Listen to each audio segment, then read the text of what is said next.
All right, ladies and gentlemen, you'll have to forgive me. I'm late because I was creating photos in Cyberpunk for my upcoming Cyberpunk stream, and oh, wait a minute. Okay, sorry, I forgot to actually send the post that I was supposed to be sending earlier today for everyone to know. But that's been sent now because after I'm done playing Cyberpunk today, that'll probably be the last time I touch Cyberpunk until the Phantom Liberty DLC and the massive overhaul that's on the way drops in September. So yeah, I'm gonna be giving Cyberpunk a bit of a long break. But we'll discuss that during the stream. Today we are here for One Piece. I see Raiden Shogun, Ogata-san, Kohagen. It's good to see you all. Let's begin. Yo, peoples! Kyushu92 here, and welcome back to yet another live reading of One Piece. Today, we are going to be going through Volume 32 of the series titled Love Song, and this will also bring the entire Skypiea arc to a close, and thus begin us on the journey through the Water 7 arc as well. So, let us begin today. The Story of One Piece, Volume 32. Monkey D. Luffy started out as just a kid with a dream to become the greatest pirate in history. Stirred by the tales of pirate red-haired Shanks, Luffy vowed to become a pirate himself. That was before the enchanted devil fruit gave Luffy the power to stretch like rubber, at the cost of being unable to swim. A serious handicap for an aspiring sea dog. Undeterred, Luffy set out to sea and recruited some crewmates. Master Swordsman Zoro, treasure-hunting thief Nami, lying sharpshooter Usopp, the high-kicking chef Sanji, Chopper, the walkin' talkin' reindeer doctor, and the mysterious archaeologist Nico Robin. Or just Robin, sorry, it's a habit. After charging into the Grand Line, Luffy and company arrive at an island that floats in the sky, Skypiea. After exploring the area, they discover that the sacred ground of Upper Yard, the most contested part of Skypiea. Sorry, something in my throat.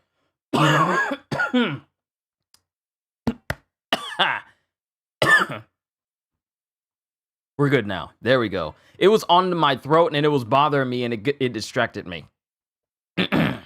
After exploring the area, they discovered that the sacred ground of Upper Yard, the most contested part of Skypiea, was once part of Jaya Island in the blue sea below. Even more exciting, this lost land has a lost city of gold. Soon, however, the Straw Hats find themselves caught up in a survival game between the forces of Eneru, the kami with a god complex. Glad someone brought that up. And the Shandian guerrillas who seek to reclaim their home. Faced with the terror of Eneru, the warriors fall one after another. In addition, Eneru's true objective becomes clear. He seeks to erase all humans who live in the sky, to board the flying Ark Maxim, and to set off for Endless Vars. To foil his plan, Luffy finally faces off against Eneru. The fight seems to be in Luffy's favor, as his rubber body makes him immune to Eneru's lightning. But a golden ball is attached to his arm, and he is pushed off the Ark. With his natural enemy out of the picture, Eneru finally enters the last stage of his banquet. A great golden bell sleeps in El Dorado. The feelings of the great warrior Calgara and Nolan the Liar, legendary friends from 400 years ago, are packed into the great bell. By ringing the bell, will it be possible to put an end to the fighting on Sky Island? The battle of Luffy versus Eneru rushes to its final showdown. This was a long description. So the chapters we have today, are chapters 296 all the way to chapters 305. So, let's begin with chapter 296, Ultimate Sky Situation. Ace's Great Search for Blackbeard, Volume 21. The Navy man who saved lives and information is on fire. So, seeing as how Ace is basically immune to fire, he's able to, rescue everybody. So, he rescued the Navy dude and saved him and the information as well. but I feel like he probably exposed himself due to the fact that he's immune to fire, and the Navy is well aware of his own powers. So, there's that. But we got Zoro giving the orders, cut down the giant jack so that it falls to the west. And then as that's happening, lightning from Eneru's Mamaragan continues to fall down. Dee, good to see you. We just started the chapter. You are right on time. Cut down the giant jack so that it falls to the west. And lightning comes down and almost hits Zoro. And then Usopp is still screaming even after the last couple of chapters. It's too much! He'll never make it! And it's him going, we're counting on you! You're the only one here who can slice that thing apart! And then it cuts to Eneru, who's made it to the dot. Does he know where is west? That's a very good question. Hopefully we find that out. But Eneru is standing on top of this bell as he's summoning an even larger Kingdom Come Thunderball above all of Skypiea, enough to wipe out all the Sky Islands presently. What sore losers? Don't you get it yet? You can struggle and run away all you want, but it's too late. I've achieved all my objectives. All that's left is for me to destroy this country and its Emperor Cloud with my Kingdom Come, and then set off for endless Vars. Yeah! Now that it's come this far, I'm almost sad to see it end. Because we saw Kingdom Come in the past chapters, and it was used to destroy Angel Island. Just a big, large, electrical, almost nuclear-like explosion. And it took out all of Angel Island and left a big gaping hole in it. Now Eneru is summoning one that's big enough to destroy all of Skypiea itself. And everyone on it, except himself. And that's way above all the islands right now. And as it's coming down, Zoro's still making his way to the giant jack. Those bolts are getting closer. Then he leaps off, and he jumps towards the giant jack and manages to slice the giant jack and cutting one of its big, large stalks. Question is, does he know where west is? But it cuts to Zoro as he cuts straight through it, with Usopp praising and going, yes, I knew he'd make it! He cut the stalk! And then there's a flash of lightning that hits where Zoro is, and, oh no, Zoro! And it does end up hitting Zoro. And he goes crashing down into Shandora down below. It's not fair! But he cut it! He did it! No, that can't be. Look, goes Robin. Huh? It's not falling!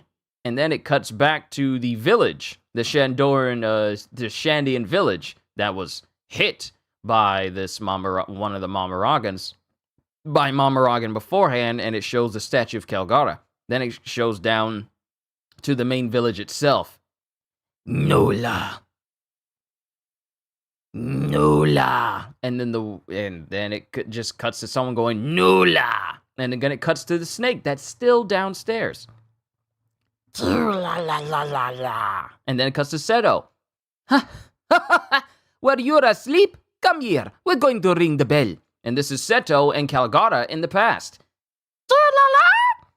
That's right. We're going to ring it so it echoes to the ends of the seas again. Nola! Let's make the sound of the bell you love so much reach all the way to Noland. Yo, Psycho, good to see you. Welcome. We are in the first chapter of Volume 32. And as it shows Calgara and Seto walking away, it cuts to the snake. It cuts to the snake crying that they left. And as it's crying, it shows the snake growing up bigger and bigger and bigger. And then the snake wakes up like it's it's having a nightmare. And it starts crying. And it starts writhing around, and it bumps its head onto the giant jack, causing it to teeter up above. Did you feel that? The big crash down below! The vine! It's no good. It leaned a little, but it isn't falling down. Even an impact like that wasn't enough to... And then it cuts to the outskirts of the forest where Katniss is waiting on the Mary. I don't know whether anyone will survive this. If I'd had the courage to stand up to the commie in the beginning, those people never would have gotten pulled into this mess. Shoo! And then it cuts to all the Shandians and all the people who are just watching all this happen. If this isn't despair, I don't know what is. We're just waiting for death. I can't take it. Captain! Captain McKinley, stop! Please don't! It's perfectly natural. All of us abandoned our country running in the direction of life with everything we had. On top of that, we have nowhere. On top of that, we have... Oh, wait, I thought Captain McKinley was dead. Because it showed like this big, massive bolt of lightning coming down, and it appeared like it enveloped him. But he's fine. He's fine. Don't know why I'm coughing. I'm not sick. Captain! Captain McKinley, please! Please don't! It's perfectly natural. All of us abandoned our country running in the direction of life with everything we had. On top of that, we have nowhere to return to and nowhere to go. And now is the time that the judgment of death falls upon us. But we're human. It's perfectly natural.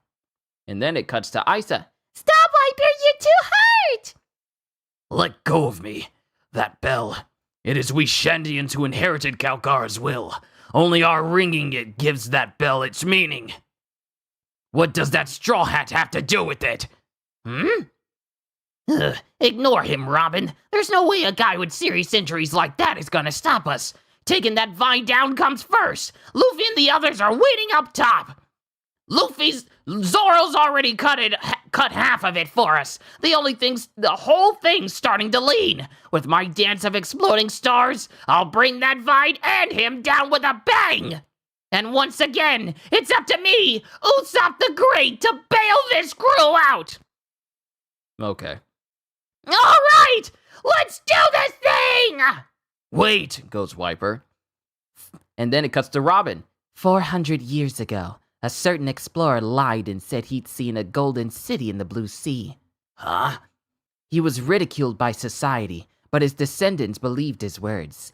Even now, one of them continues to search the blue sea for El Dorado. The boy with the straw hat thinks that if we ring that golden bell, we'll be able to tell those people that El Dorado was in the sky. Isn't that a wonderful reason? He's a romantic. Even when things look hopeless, he would give up his chance to escape just for that. He's a bit crazy. And then there's a big old explosion of lightning that just happens behind them. And they're just nonchalant about it. Mont Blanc cricket.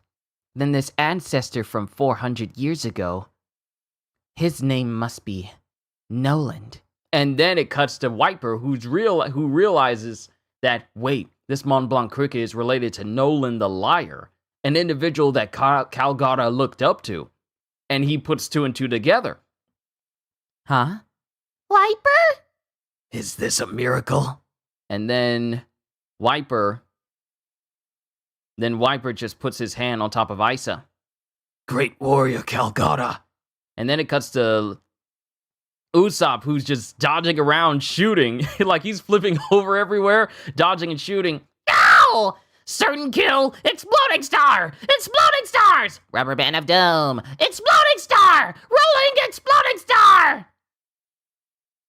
Wiper asks the name of the descendant. You skipped a panel? Oh, it's right there. Oh, it's right there. It's right there. My bad. I gotta go back. I gotta do this officially. There's an explosion behind Wiper and Robin and everyone, and then Wiper goes, What is the name of that descendant? Sorry, I gotta do this right. I have to do this right. What is the name of that descendant?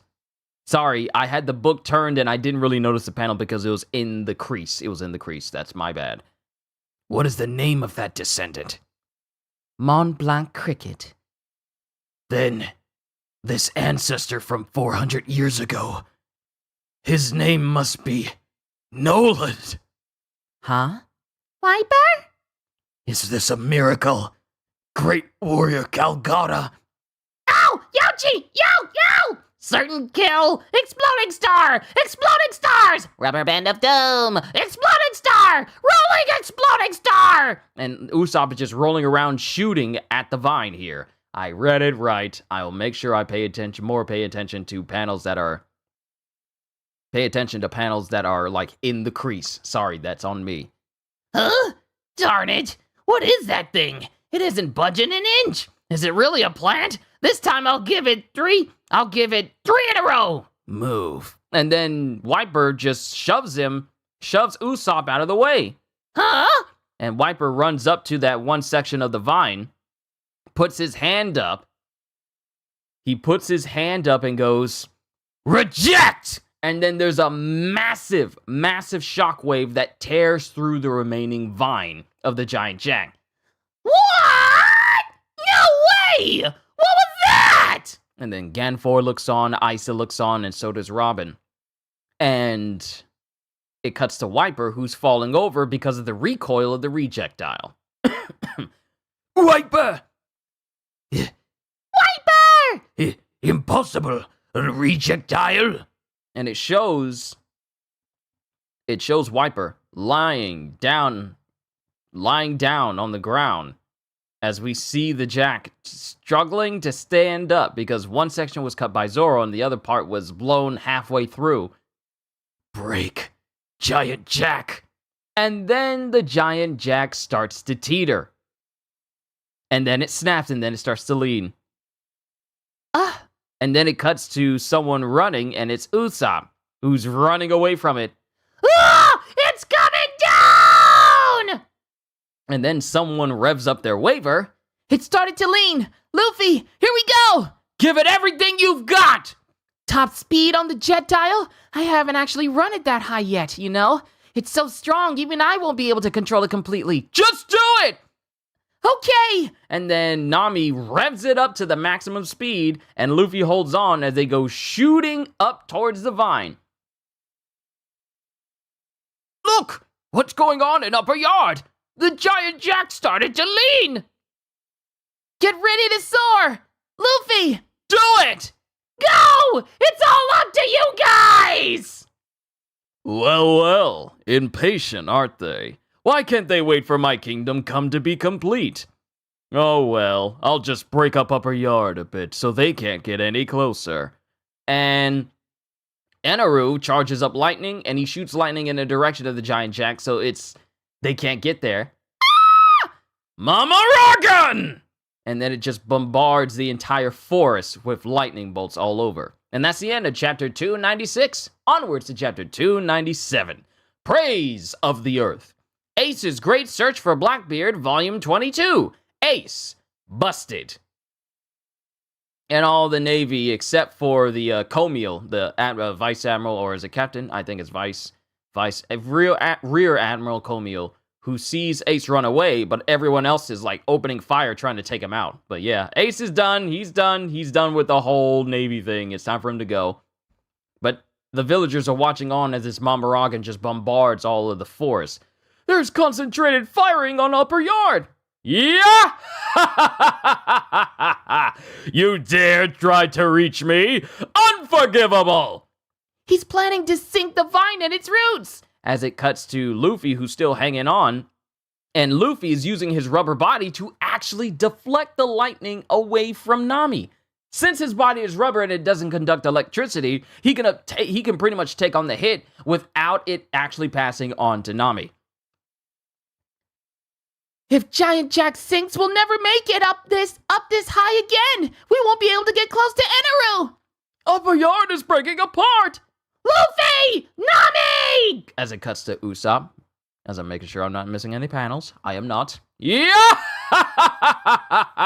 Even if lightning doesn't work on you, there's nothing you can do if you can't make it up here. Fall to the earth and wait for my kingdom come's completion, Rubberman. Yeah! And it just shows Nami and Luffy still revving up, going up towards the jack. I get the impression Eneru doesn't want your company. As if he could stop me. And then it cuts to everyone down below who sees Upper Yard as it starts to topple. The ruins are being exposed! He intends to shatter the ground. Wipers collapsed over there! Zoro too! Curses! And the ruins are being destroyed by all of this lightning bombardment that's happening right now. And Robin, her being an archaeologist, and she doesn't like to see ruins destroyed for the sake of them being destroyed. Example being with Yama earlier. The ruins. As she watches as these ruins are getting destroyed by lightning. It's useless, Eneru. You can't topple it. And someone stands up in the midst of all this debris and smoke. You can't topple the history of the proud warriors who lived in the land of Shandora. Wiper! No matter where we are, our strength endures. We give birth to it and cultivate it. You can't topple that sublime power. No matter how much of the forest you burn, no matter how many ruins you crumble.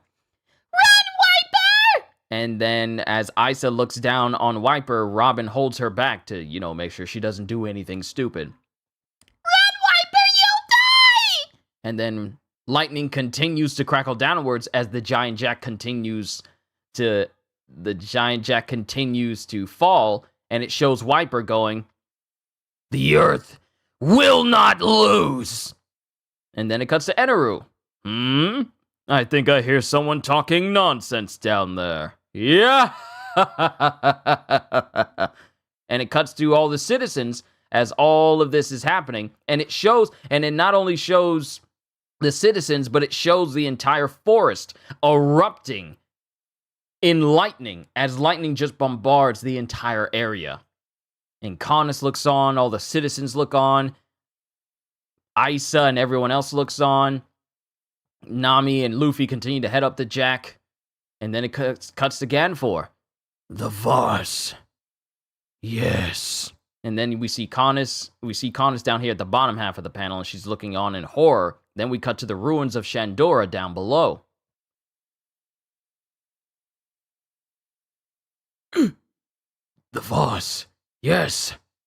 It isn't sinking. Upper Yard isn't budging an inch. And then Eneru just looks on as it shows that all this lightning that's been bombarding the ground below hasn't caused it to be destroyed. Doesn't he know that Earth style completely nerfs out lightning style? He should have learned his ninjutsu better. What tremendous power!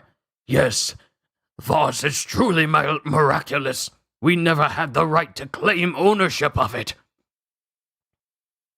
And then it shows something happening, and then it cuts right back to Wiper. Why could we not see that truth for the last 400 years? And then it continues to show the giant jack teetering on. Wiper! Wiper! Come on, this way! The vine's coming down! Go, Straw Hat. As something zooms through, and it shows that Nami and Luffy are still okay as they launch off of the end of the giant jack. Straight towards the Maxim! Here I come, Eneru! Some people just won't take a hint. Give me that golden bell! I'm sick of waiting. I've had it with you people. It's more than big enough for the likes of you. Disappear along with the country. Kingdom come! And it just shows this big, massive, black thunderball right above them. And then the whole sky just lights up. The Shandians light up. The snake down below lights up. The people that escaped from Angel Island, they all light up. Robin and company are encompassed in this light. We see Chopper still unconscious as Kingdom Come comes down. And then it cuts to Eneru, who's just commanding this Kingdom Come to come down on Luffy and Nami. Thanks, Nami. Huh? I won't let your efforts go to waste. And then he jumps off of the waver, but not in the direction of the ship. Huh? Hey, wait, Luffy! The ship's that way! And then Luffy is actually going in a different direction. Ah! Luffy! Not in there! That's a whirlpool of wind and There's no telling what will happen, even to you! What can you do in the face of this enormous power, Rubber Man? And then Luffy just sails, not to the Ark, but sails straight towards the bottom of the Kingdom Come Ball itself. Kingdom Come Orb. I'm going to say that from now on, just in case. The Kingdom Come attack.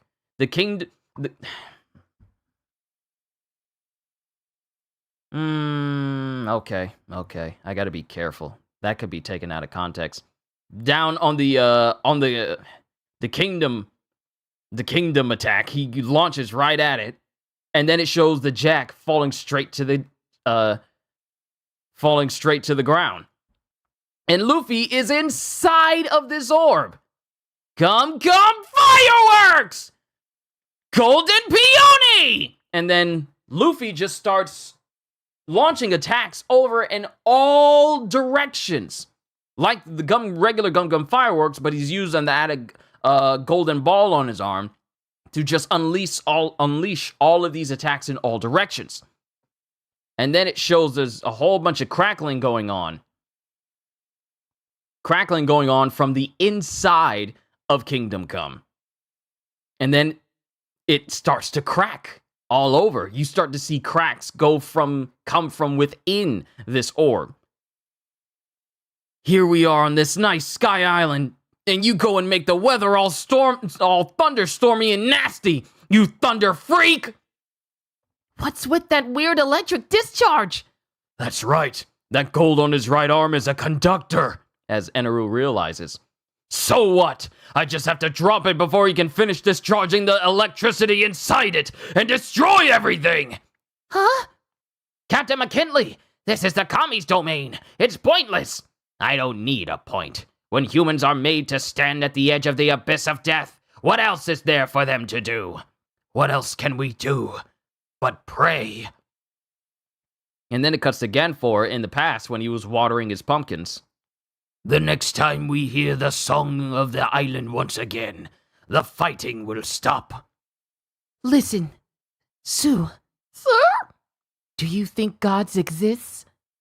If they did, do you think they'd save us? Please, if you really exist, and give us a miracle. As everyone just drops to their knees and they start praying, not to Eneru, but to whoever will listen.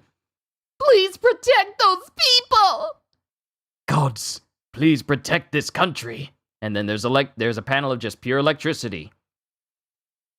Let the sun shine! And as these words are said, the big Kingdom Come explodes from within because of Luffy, and it completely dissipates to the utter shock of Nami and Eneru. And with a big old massive wow! The whole Kingdom Come just explodes, but not on the people. And that's the end of chapter 297. Onwards to chapter 298, Love Song. Ace's Great Search for Blackbeard, Volume 23. Forgot something, says Ace, as he takes something from Rear Admiral Comio, as, you know, he just nonchalantly takes that letter, or is he giving it to him? But he's on this dude's head as he's being shot at. Mind you, the bullets are doing nothing to him because he's a Logia. But yeah. Ace is just basically chilling. But Kingdom Come explodes, but all the way up in the air before it can touch the ground. The ball of storm clouds! It disappeared! What happened? And everyone else is just looking up as the light shines through these clouds. Woohoo! Luffy, yeah! And Khan is just looking up going, huh? Then it cuts back down below as Wiper looks up. And he's holding his arm, still down near the base of the Jack in the Shandy at the city of Shandor. And he's huffing and puffing, looking up, going, Ring it, Straw Hat! Ring the light of Shandora! And then it cuts to Ganfor as he weakly says, Let us hear it, boy. The song of the island. And then it cuts to Luffy, who's up in the air, high enough where he can reach all the way to the maximum. Maxim, and he's driving his arm back and twisting it, just like with Gum Gum Rifle. And Eneru is just completely dumbfounded, but also furious that not only is Luffy still alive, but he also dissipated an attack he was intending to destroy all of Skypiea with. Here I come! I'll ring it and you along with it! What have you done to my kingdom come, you blue sea monkey? You insolent little... And then it shows Eneru charging with so much lightning that he changes into a brand new form. 200 million volts, Amaru! And it shows him changing into like this big bodhisattva. Well, not a bodhisattva, but a big giant Buddha type character, but also a sumo wrestler a little bit. I gotta look at the description later. I don't look into the Godo no Mi all that much. But he changes his whole form into just like pure lightning, and his form is even larger than before. 200 million volts, Amaru! What the heck is that? You'll ring it, you say? Ring the golden bell? You think ringing that bell will bring an end to the fighting? Do you take me for a superstitious fool? I am the Almighty! You're just a paramedia freak! And then it cuts to him blasting, he's punching Luffy and just engulfing Luffy in lightning. Luffy's still not affected by it, though. I keep telling you that doesn't work on me! Kami this, Almighty that! You're so annoying! What good is a god? You really believe that? Who can't save his people? And then Luffy comes in, still having his arm drawn back, and he kicks Eneru in the face. And even though Eneru is a Logia, Luffy, being his natural weakness, is still able to physically injure him. He kicks Eneru in the face, causing him to be bloodied. But then Luffy actually starts to cough up just a little bit of blood.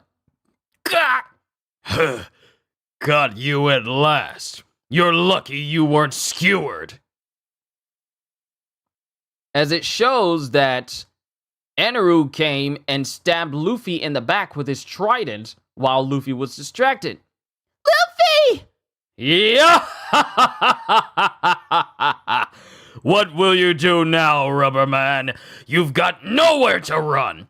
Hot! Ouch! Because it's also burning hot because he changed his staff into a trident, and his trident is also known to be extremely hot and burn. Out! Hot! Ouch! You'll be pulled back by your own arm, and that trident will just sink in deeper. If you manage to squirm off my hook, you'll just fall back to Earth. You did great to climb all the way up here, but this is the end, for you and for this country. I will make another, greater kingdom come. And then it cuts back to Canis when she says, "It's the duty of every citizen. Please forgive me." When she was explaining to the Straw Hats that she was the one who called in about them being trespassers and called in on them. And then Luffy also thinks back to Isa as she goes, "Luffy, is Skypiea going to disappear?" And then it cuts to Luffy, who manages to get himself off of the trident, and he starts to fall away. So you chose to fall, huh? Yeah! And then Nami's just looking, going, "Luffy! Nami, get out of the way!"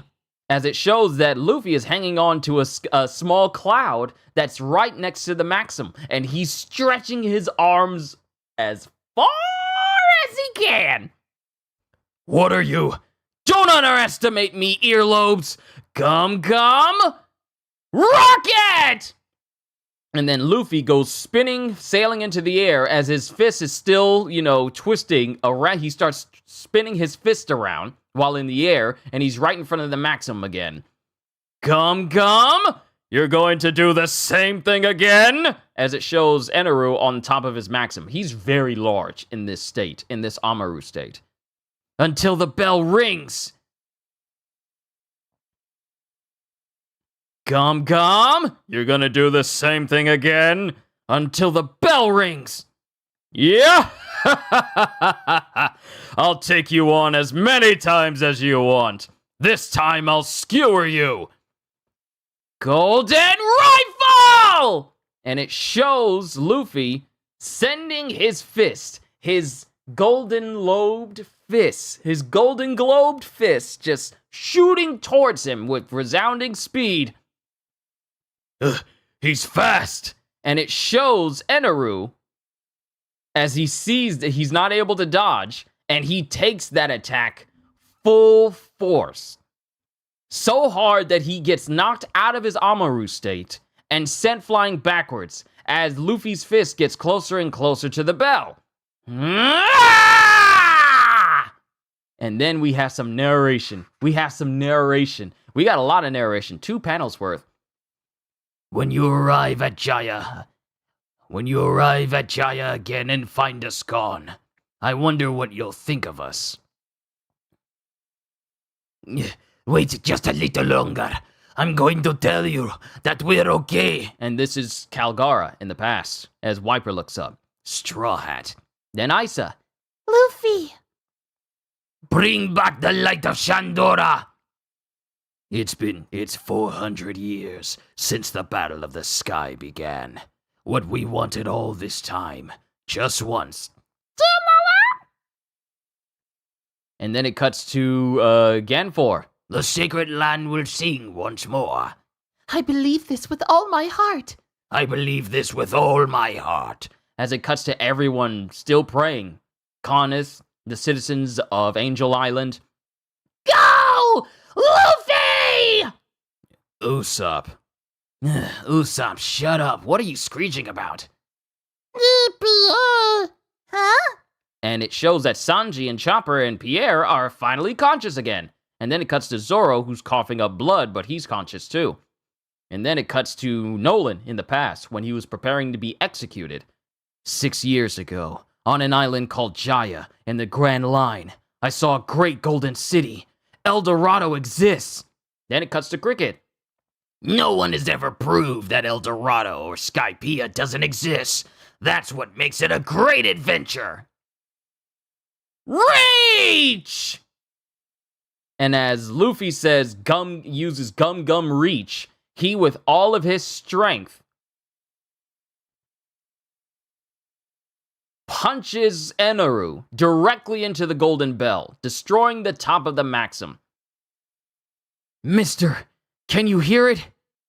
We found El Dorado for the last 400 years! And it shows Eneru being punched directly into this bell, and also the golden ball that is on Luffy's arm shattering from the massive impact. El Dorado was in the sky! And then, for the first time in 400 years, the bell of Shandora finally rings in the bright, sunlit sky. And that is the end of Chapter 298. Onwards to Chapter 299. Chapter 299, Fantasia. Ace's Great Search for Blackbeard, Volume 24, Moda's Letter. And then it cuts to, you remember the sound in the anime? Here's the thing. I stopped continuing to watch One Piece in the anime, and I continued from I don't know, I think it was after the events of Water 7. But I never watched the whole Skypiea arc. One day I'm just going to sit down and just watch One Piece from the beginning, all the way up until the moment where the dub was, when it started Thriller Bark. But I gotta watch that for myself. Chapter 299, Fantasia. Ace's Great Search for Blackbeard, Volume 24, Moda's Letter. And the letter says, would you like some yummy milk? And this is Moda the girl that saved Ace,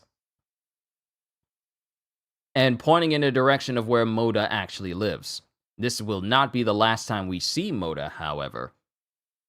And it shows Luffy as the bell clangs loudly, and Eneru is left completely unconscious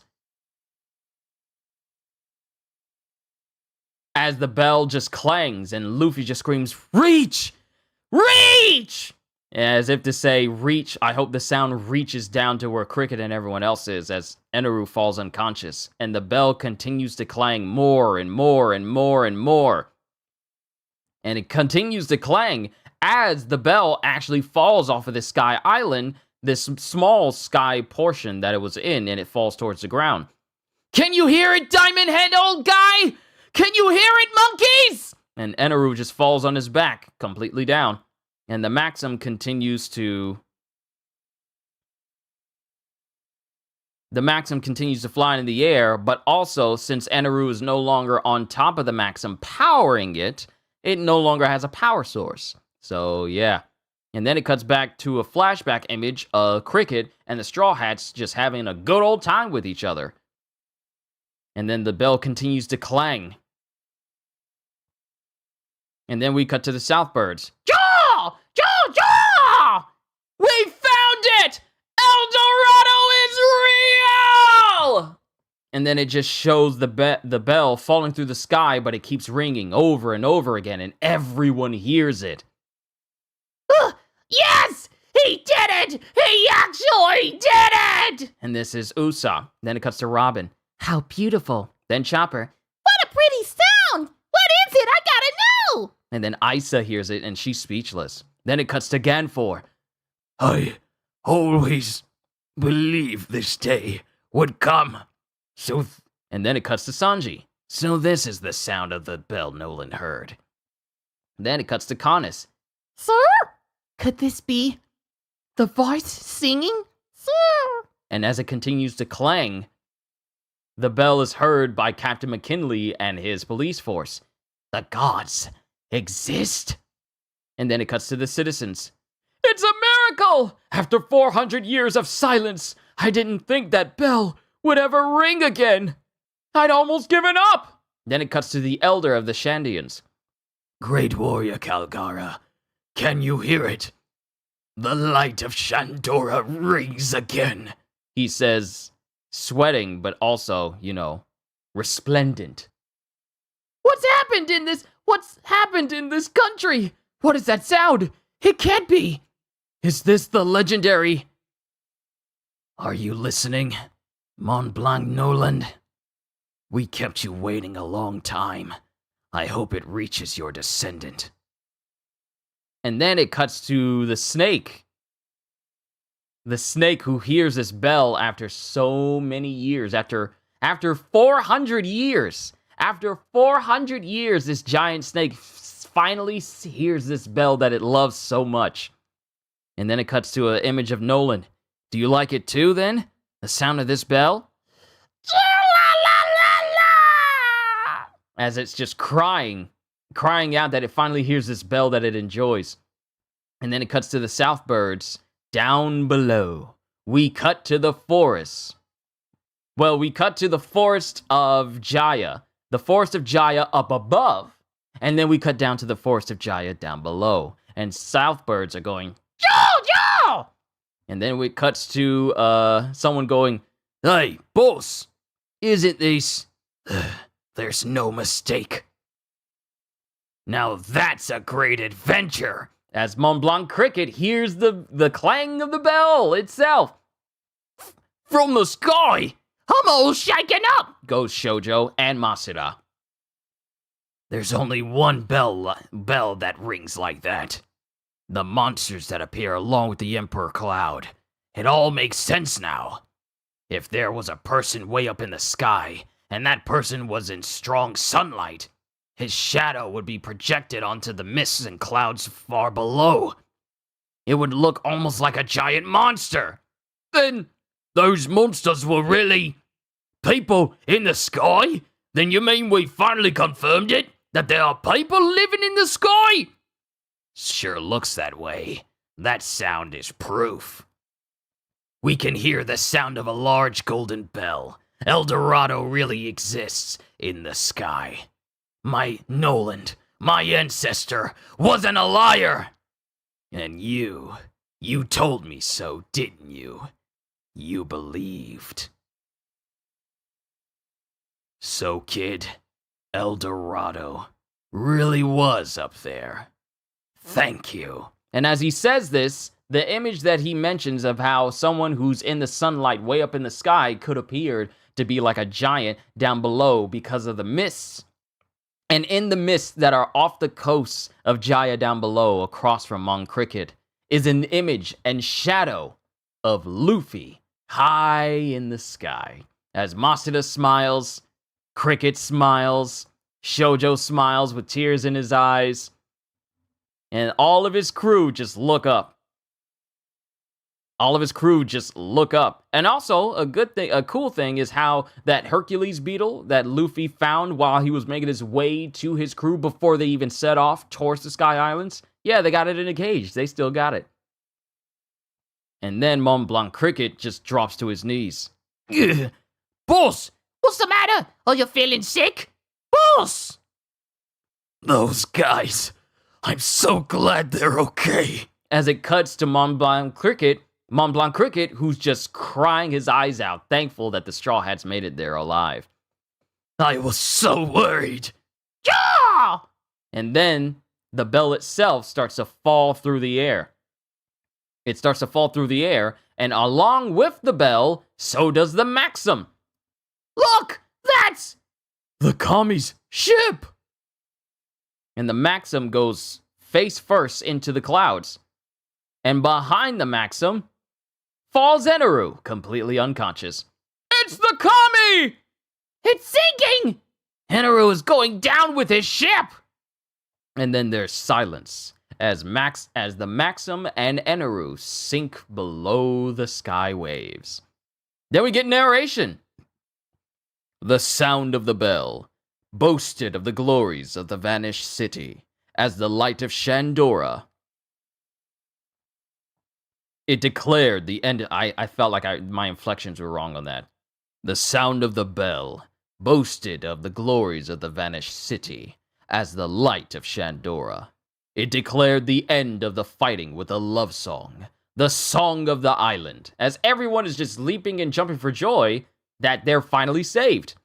After being silenced for 400 years, the Golden Bell fulfilled its promise. The journey of the slumbering floating island was long, but its distant memories were hard to forget. Once its people entrusted words to the sound of that bell. They believed in the power of the bell to carry the song to the farthest reaches of the sea. And then it cuts to old flashbacks of Calgara, Noland. We cut to Cricket as the rest of the Monkey Mountain allied forces just leaping around, enjoying themselves. Then we cut back to the Straw Hat crew looking at the map. A map of a sky island? We did it! There is a sky island! I'm glad I got to meet you fools. Now let's eat. Comrades. And then it cuts to Luffy.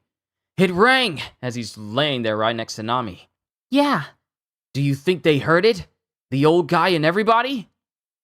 I'm sure they did. And it cuts to the final words said. Yeah, it cuts to the final words said in this chapter. We're right here. As everyone is just cheering and praising of everything that's happened. And everyone is just looking up as the sound of the bell just rings throughout all of the skies and down to the sea below.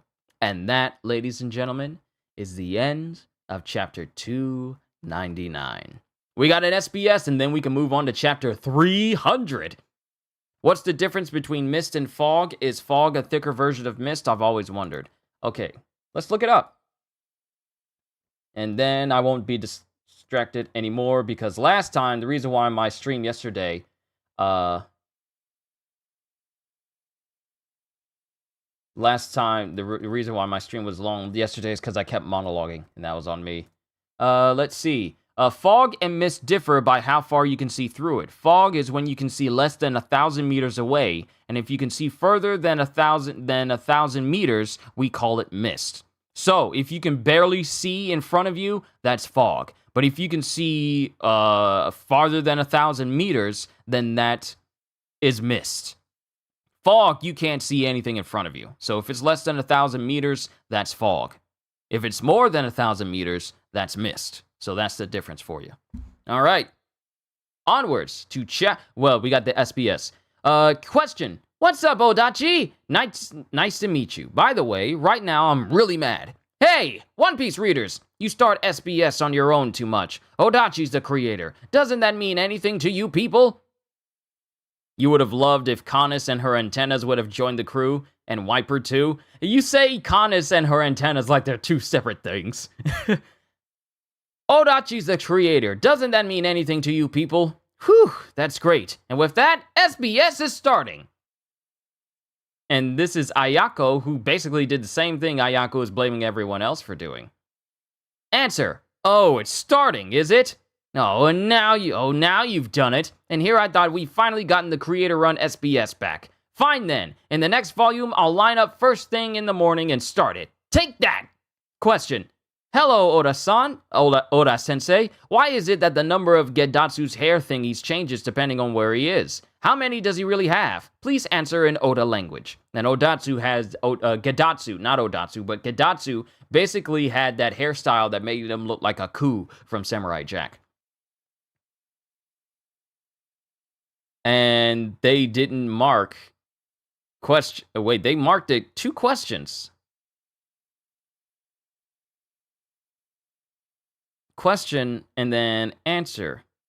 And then they messed it up. They kind of had the question, and then they had Oda's answers also marked as a question. And then his...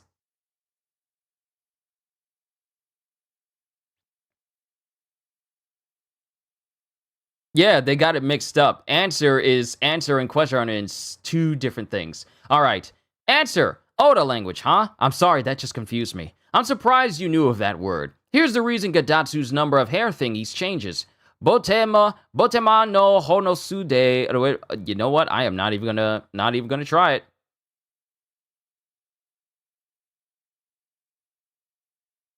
it. He's just like saying a whole bunch of random words in here, but all I see is no, too hard. However, I feel like because that's just how nyon. That's how it is, folks. I couldn't even understand it.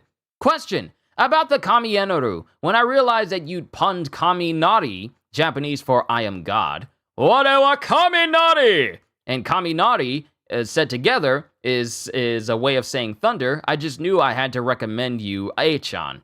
A-chan as a candidate for the next president of the OMGF, Old Man Gags Federation. Answer.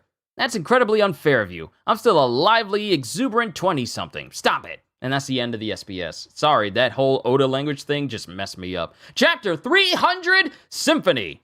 Ace's Great Search for Blackbeard, Volume 25. Successfully extracted information about Blackbeard. And Ace is just riding on his little boat. His fire-powered boat just speeding over to apparently where, the last location of Blackbeard. But then it cuts to citizens making their way up to the forest of the big forest up above, and they're climbing onto it, and citizens are being held up, and then it cuts to Isa, who looks in the distance. Huh?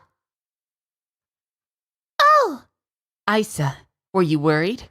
And it's Rocky. Here's your treasure. You didn't have to worry about that! Because we all thought that Rocky was done for. Because she got point-blank electrocuted by Eneru before, right when Ohm was doing his, Iron Cloud challenge. This is the benefit of me reading these chapters. I remember stuff like that.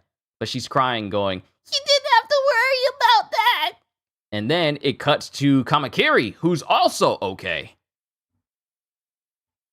And he sees Rocky in the distance with Isa as Isa goes, Rocky! And then Kamakiri is smiling. Then we cut to Brahm, who's alive. Then we cut to Genbo, who's also alive. These people are tanks for them to be surviving all of these attacks. Especially Genbo, who was fighting against Yama, who was using axe styles against him. And he's still got cut marks on his chest. I can wait. Don't worry about me. No way! We gotta treat you right away, or... I said I'll be okay. And it's Zoro who says, I said I'll be okay. Do something about him first. Can't you see he's dying? You're right. Even his bones are smashed. As Chopper inspects Wiper. What a mess. Hey, isn't that a gorilla? We don't need to help him out. Yeah, I don't really understand it, but whatever he did, I know he had his reasons. Are you sympathizing with him? Really? Who knows? And then Chopper's checking him. And then it cuts to Isa, who walks up right next to Chopper. Can you heal him? Mr. Raccoon? I'm a reindeer! Look! Horns! And yes, he'll live, alright? Sheesh! And then it cuts to Sanji. Poor Nami. Do you think she's okay? Well, if Luffy's with her, she's probably fine, but I'm worried about Connis, too. Where could she be? Oh, so hey, the Golden Bell. You think? Yeah, it fell, didn't it? It's too bad we lost that flashy gold-plated boat of Eneru's. The only thing golden about El Dorado now is its name. So I guess we'll keep on voyaging in poverty. And then it just cuts to Robin, who's just chilling. She's just chilling. I'd rather have dials than gold. We can't get those once we're back in the blue sea, you know. Oh wait, I'd rather have dials than gold. We can't get those once we're back in the blue sea, you know. Then it cuts to Kamakiri. Are you sure it's a good idea leaving Wiper in the hands of those blue sea people? It's fine. Isis seems to have made friends with them. In any case, let's hurry. If our enemies wake up now, there'll be trouble. Get together everyone who can move. We'll set the Kami's vassals adrift in the clouds. Yeah! With Eneru gone, they'll have lost their will to fight. As the rest of the Shandian warriors, the ones who are still alive, they all band together with Kamakiri and to, stamp out the rest of the heavenly warriors. Then it cuts to Ganfor, who's walking through the ruins with Pierre. Pierre, you should rest up with our blue sea friends. Blah, blah. Then it cuts to the Mary. And it's just, it doesn't look like there's anyone on the Mary, but it looks like it's empty. Yeah, and then someone starts running towards everyone in the ruins, and they're carrying a large, giant bag behind them. Hey! Ah! And Sanji immediately gets hard eyes. Nami! Connis! Luffy! And then it cuts to Connis going, You guys, I'm so glad you're all right.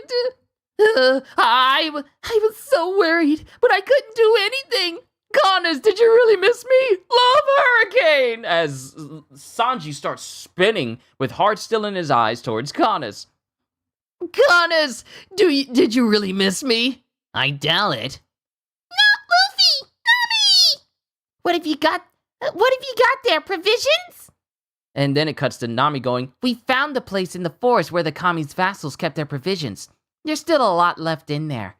So Luffy's got like this gigantic bag of food. I'm hungry, but we'll solve that after I'm done. And then it cuts to Usopp, who goes, How did you get down from that high up? The Gum Gum Balloon! By the way, Connis, your dad. Huh? He protected me from Eneru and... I'm sorry, this is just the white sea. No! And then Nami just looks on. Then it cuts to Connis, then Sanji, then Pagaya, then Luffy. I'm sorry, Pagaya's there. Going, and Sanji goes, Miss Connis. And then Pagaya goes, Connis. And then Luffy goes, Connis. And then everyone gets upset that Pagaya's alive. I'm sorry. This man was in this got hit with this bolt of lightning, and he's all like, Oh no, my poor daughter. It's like, where were you? I'm sorry. I'm not gonna go on a monologue again.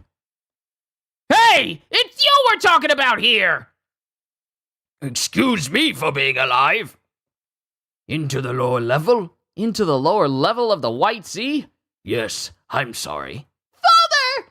Next thing I knew, I'd been knocked down. Even now, the people who went down to the lower level heading for Cloud's End are coming back to the White Sea one after another. with the aid of Milky Dials. Although they wish they could return home to Angel Island, there's nothing left of it. So they're all coming here to Upper Yard. Oh, great. Kami! Wait, it's the dude that warned them. He's alive too! He's alive! Great! He gets to see his son. Remember, his son was all like, I can't wait to see my dad again. He's alive! I'm happy. Great Kami! I am no longer anything of the sort. You don't know how happy I am to know that you're all alive. Don't speak, just rest. Then it shows the ruins. Oh. Wow, there's so many former vassals that used to work for Kami Ganfor. And we all thought that they were dead, but they're actually alive and they're reuniting with their families. For 6 years you lived here as slaves. I'm so sorry. The dark clouds have lifted. Leave this place, friends. Reunite with your families.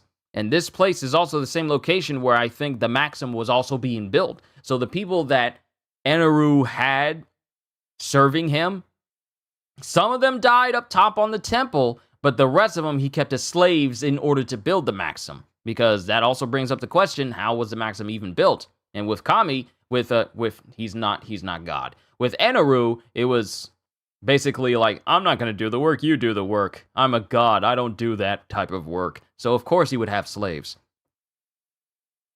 Kami! We should return to Angel Island! But it's been destroyed! The Shandians too have lost their hidden cloud village. Has the fighting really ended? And then it cuts to the Shandians. Chief, can a rift of 400 years be mended so easily? The Kami's troops have disappeared, but... And then it cuts to the bodied vassals of Eneru.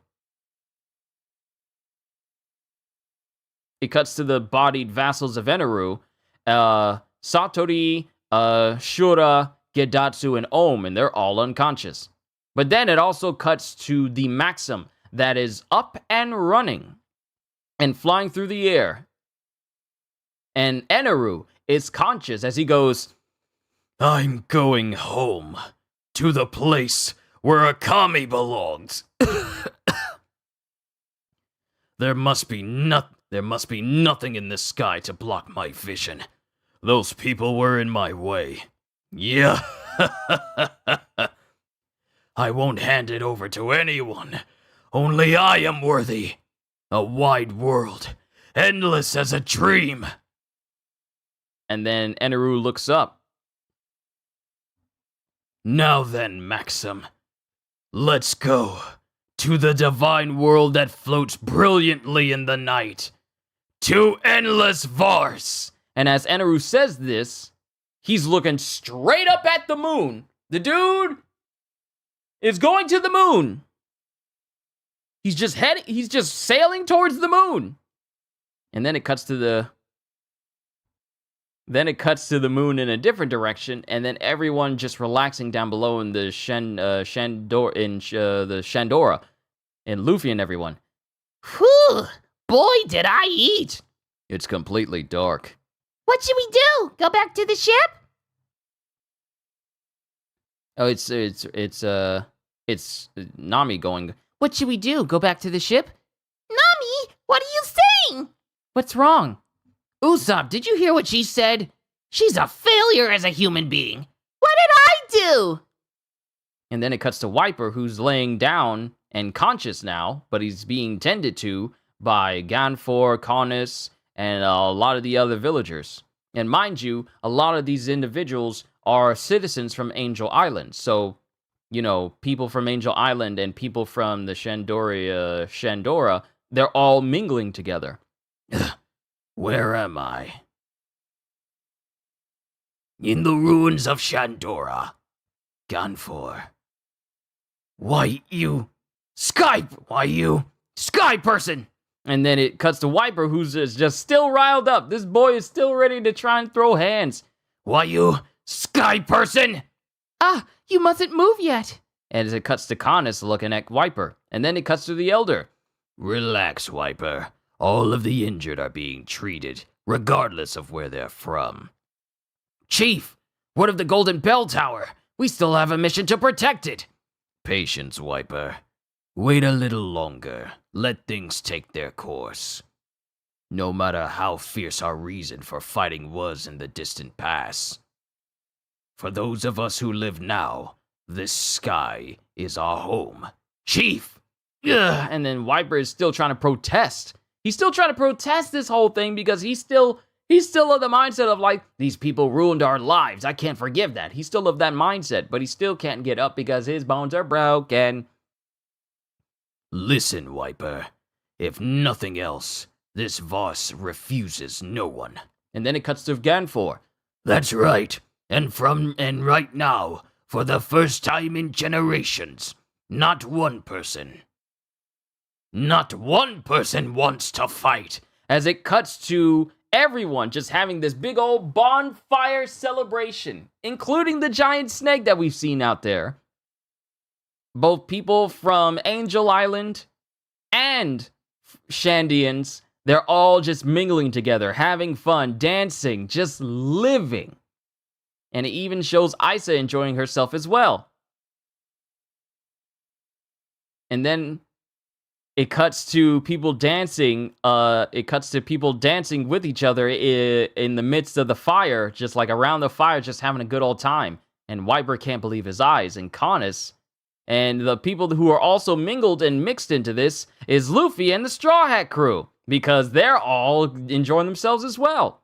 And Luffy's going, "Let's party!" And then Shandians and regular Sky people, I can't call them regular Sky people because that means that there's a difference between the two, but Shandians and other Sky people are enjoying themselves. Usopp's enjoying themselves. Everyone is playing and having fun. McKinley's there with Rocky. Sanji's dancing with some women. Chopper's enjoying himself. Everyone's enjoying themselves.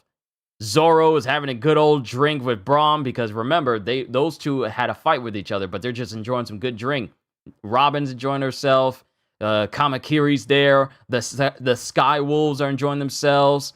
Nami is dancing with Amazon, you know, the lady that told them that you need to pay a whole bunch of X tolls in order to get through this place. They're enjoying themselves. We cut to the snake that's enjoying itself.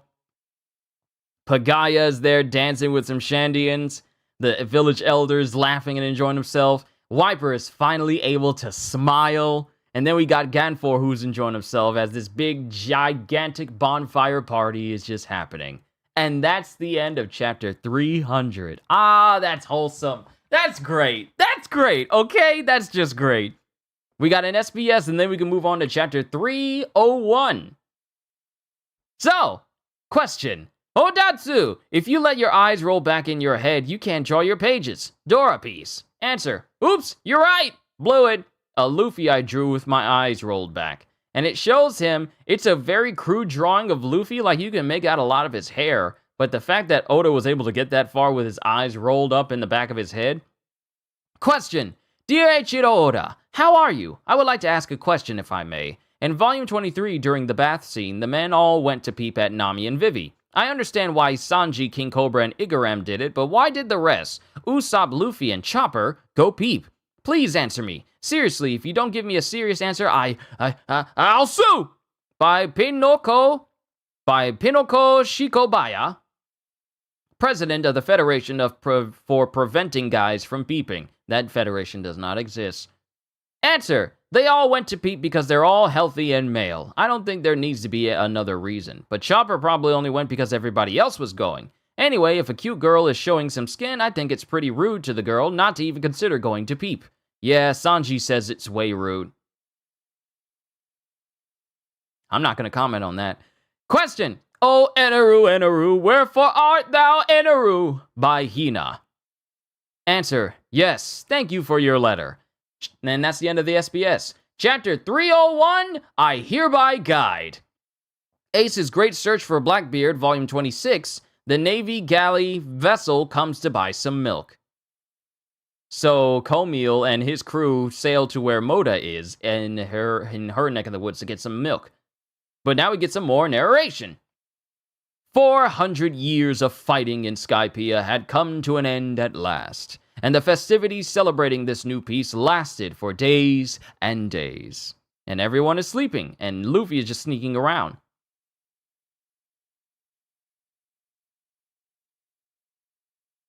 Luffy's just sneaking around, and he goes over to Nami. Hey, Nami, wake everybody up! What? We're gonna steal the golden run. Shh! And then Nami lights up and goes like, Huh? There's gold? and then Luffy screams, "You idiot, you're talking too loud!" And then Nami slaps Luffy going, Nami slaps Luffy going, Not half as loud as you! and then Usopp wakes up going, Shut up, I can't sleep! and in the process winds up hitting Chopper right next to him, who wakes up going, yeah! And then, since they're arguing, they pretty much wake up everyone around him. Huh? Hey, it's morning already? Too big! I mean, your voice is too big! Nami dear, good morning! Huh? It's not morning! What's going on? Usopp hit me! Blue Sea people really love to party, don't they? And then it cuts to all of the Straw Hat crew as they're secretly talking. So that's what we're doing. It's Sky Island. How often do we get to come to someplace like this? Make sure you don't leave with any regrets. Chief! We found the golden bell! What? It caught on the toppled giant jack. We're about to get everyone to pull it up. For real? Send anyone strong to the eastern shore. Hurry! And then it cuts to Robin, who's looking on, going, The bell tower. The poneglyph stones. The poneglyphs. Stones I'll never find if I don't look for them. I really thought my search would end here. and it cuts to people who are trying to pull the bell up. One more time! And heave! Ah! Pull! Ah! And heave! Ah! Drat. We still don't have enough people. It's the pride of Shandora, our ancestor city. We'll have to get it no matter what. That's right! Put your back into it! And everyone, Sky people, Shandians, they're all working together to pull this whole thing up. Well, actually, it's just the Shandians. It's just the Shandians. One more time! And heave! And they keep heaving and heaving. Let's do it! And they keep heaving and heaving. And then it cuts to someone going, rubber band? This is called a rubber band? About 90% of what toppled that giant jack was the power of those. Usopp's rubber bands of doom. I'm the only person in the world that has them. But wait, that's not what's important now. This iron sheet. You want iron, right? I brought it all the way from our ship. I'll trade this for a dial. No, I want the rubber band. I don't mind trading you for that. I want one too. Can I have one? Here we go with Usopp lying again. You're sure in a good mood, Usopp? Did the trading go well? You wouldn't believe it. I got a ton of dials. We're set for life. I can do all sorts of stuff. The Usopp factory is going to be going full speed. Hey, Zoro, should I make you a scent sword for you? No thanks. I can make Nami's climate baton more powerful too. And my pachinko's gonna be awesome. Where are Luffy and the others? Where's Robin? Luffy and the rest are still inside. Robin went off somewhere. That snake sure is a sound sleeper. Well, it danced constantly for several days in a row. Wonder what it was so happy about. In any case, if they don't come out here soon, when that guy wakes up, things will get hairy again. This sweet-tempered snake? You idiot! You idiot! You don't know how irritating that thing is! This sweet-tempered snake? Like I said, you haven't seen how irritating this snake is for yourself, or you wouldn't be so laid back about it. The sweet-tempered snake? Would you listen to me, Usopp? It was a tone dial! And he was just, Usopp over here just messing with Zoro, just messing with him, just saying the same thing over and over. He's just messing with him. Quit messing around! Hey, guys, look at all this! And it cuts to Luffy, who's just holding jewels and all sorts of things. Ugh. This is the real thing? What's this snake been eating? Right? Oh, they're inside the snake because the snake is eating so many jewels and gold pieces and all that stuff. And it cuts to Nami, who's holding onto a big old crown. Amazing! And then it cuts to Chopper. How pretty! It's just like the one I saw at the Savage Monkey's place. And then it cuts to the Shandians going, "We pulled it up! Yay! This is gold! It's beautiful, isn't it? Get it onto the Vars! It isn't stable over there!" And then they move the bell over to a solid space where it can't be moved. I've never seen anything so glorious. One of the side pillars broke off. See? Look here. These are poneglyphs. This is the stone that our ancestors risked everything to protect. What does it say, Chief? It isn't for us to know. All we need to do is hold the truth in your heart.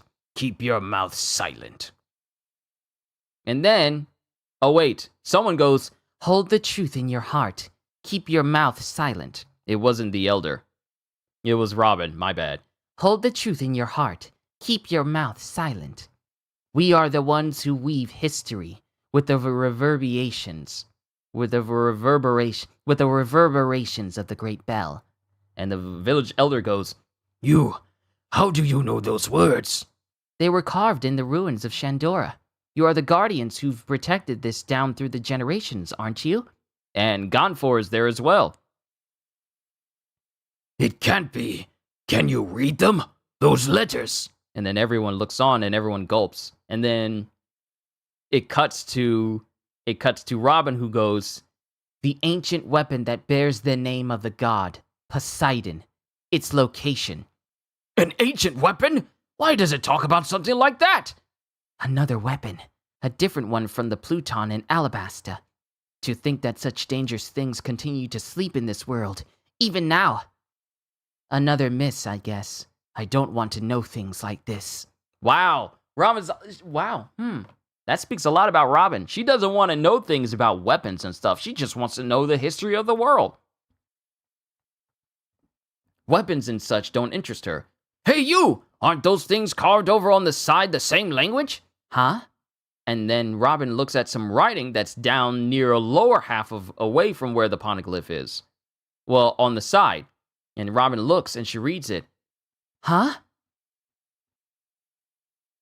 I hereby guide this document to its end. Pirate Goldie Roger. I like the voice that I get for Roger. I hereby guide this document to its end. Pirate Goldie Roger. The Pirate King? It can't be.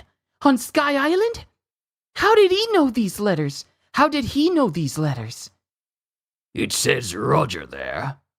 Did you know him? It's been more than 20 years since he came to this place. And this is Gonfor saying this. No! Exposition! It's been more than 20 years since he came to this place. He was a pirate of the Blue Sea. Is that his name carved there? Yes, although I don't know how he managed to get to this bell. Still, we definitely have concrete proof here. Come to think of it, there are two types of poneglyph stones. Stones with information, and stones that show the location of the others. This stone is a stone of information. I hereby guide this document to its end. Guide this document. It can't be. Is the real poneglyph? And then she doesn't finish the sentence. Chief, this poneglyph has already fulfilled its purpose. Its purpose? Yes, there are several poneglyphs that hold information scattered throughout the world. I'm sure that by connecting them and reading them, they'll become a document that fills in the blank history for the first time. Connecting them will complete a text, the real poneglyph, which doesn't yet exist. I'm certain that the Pirate King, Goldie Roger, has delivered this document to its destination. So there's no longer any need for... You mean we no longer have to fight anymore? As the elder tears up as he realizes, I see. Our ancestors' wish was fulfilled. Chief! Chief! As the chief falls to his knees. Yo, Gajil, good to see you as well. We are on chapter 301. Yeah, 301 of volume 32. We're almost done. We stop at 305. Our ancestors' wish was fulfilled. Chief! Chief! And the chief falls to his knees, and Robin just goes, yes. In other words, I too have to guide the poneglyph documents that I've read so far to the end of the Grand Line, to Raftail. To Raftel. By the way, girl, your people wanted gold, didn't they? You said it is valued more highly than Vars in the Blue Sea. How about this broken bell's tower support? I can't give you the bell, but... Yeah, that's a good idea. We need to thank you people somehow. You don't mind? I'm sure they'll be thrilled. All right, then let's carry this to the Blue Sea people's ship. Wrap it in cloth. It's hard to carry like this. Okay, mind you, this big support that's broke off from the bell, it's even bigger than the Mary. So how are they going to get it down? Just questions for later. Wrap it in cloth. It's hard to carry like this. Right. It's our thanks for having defeated Eneru. Carry it carefully. It's heavy. For the ones who saved our country. Jeez, it's huge. And then it cuts to Ganfor. Miss, that boy with the straw hat. To me, he had the same feel about him as Roger once did. Was it only my imagination? His name is Monkey D. Luffy. I'm quite interested in him myself. D. I see. One letter of his name. That can't just be a coincidence. Perhaps not. In any case, I'm sure Luffy is destined to make his mark on history. And then it cuts back to Luffy and the crew, but pardon me. You hope they have tesseracts on the ship? It would help, but I'll be right back. Give me a sec.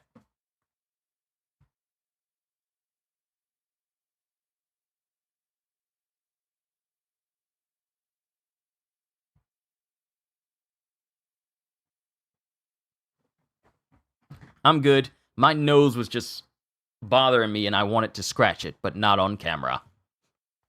All right, we continue on back down to the ruins. Robin's late. This place sure is deserted. Where did the gorillas and all the little angels go? Better for us if they're gone, right? If they spot us, they'll chase us off. I mean, look at all this gold we're going to be running off. Look at all this gold we're going to run off with. Well, Nami and Conus are at the ship, making it all ready to set sail. What a drag. We don't really have to wait for that woman, do we? I'm headed for the boat. Let's go. Idiot! Don't! Idiot! Idiot mosshead! Mosshead idiot! You jerks! How dare you insult me! If you go into the woods by yourself, you'll get lost inside of 3 steps, remember? We'll leave you behind. Hey, look! It's Robin! Hey, Robin! Hurry up! Hurry up! We're running away! We stole some gold!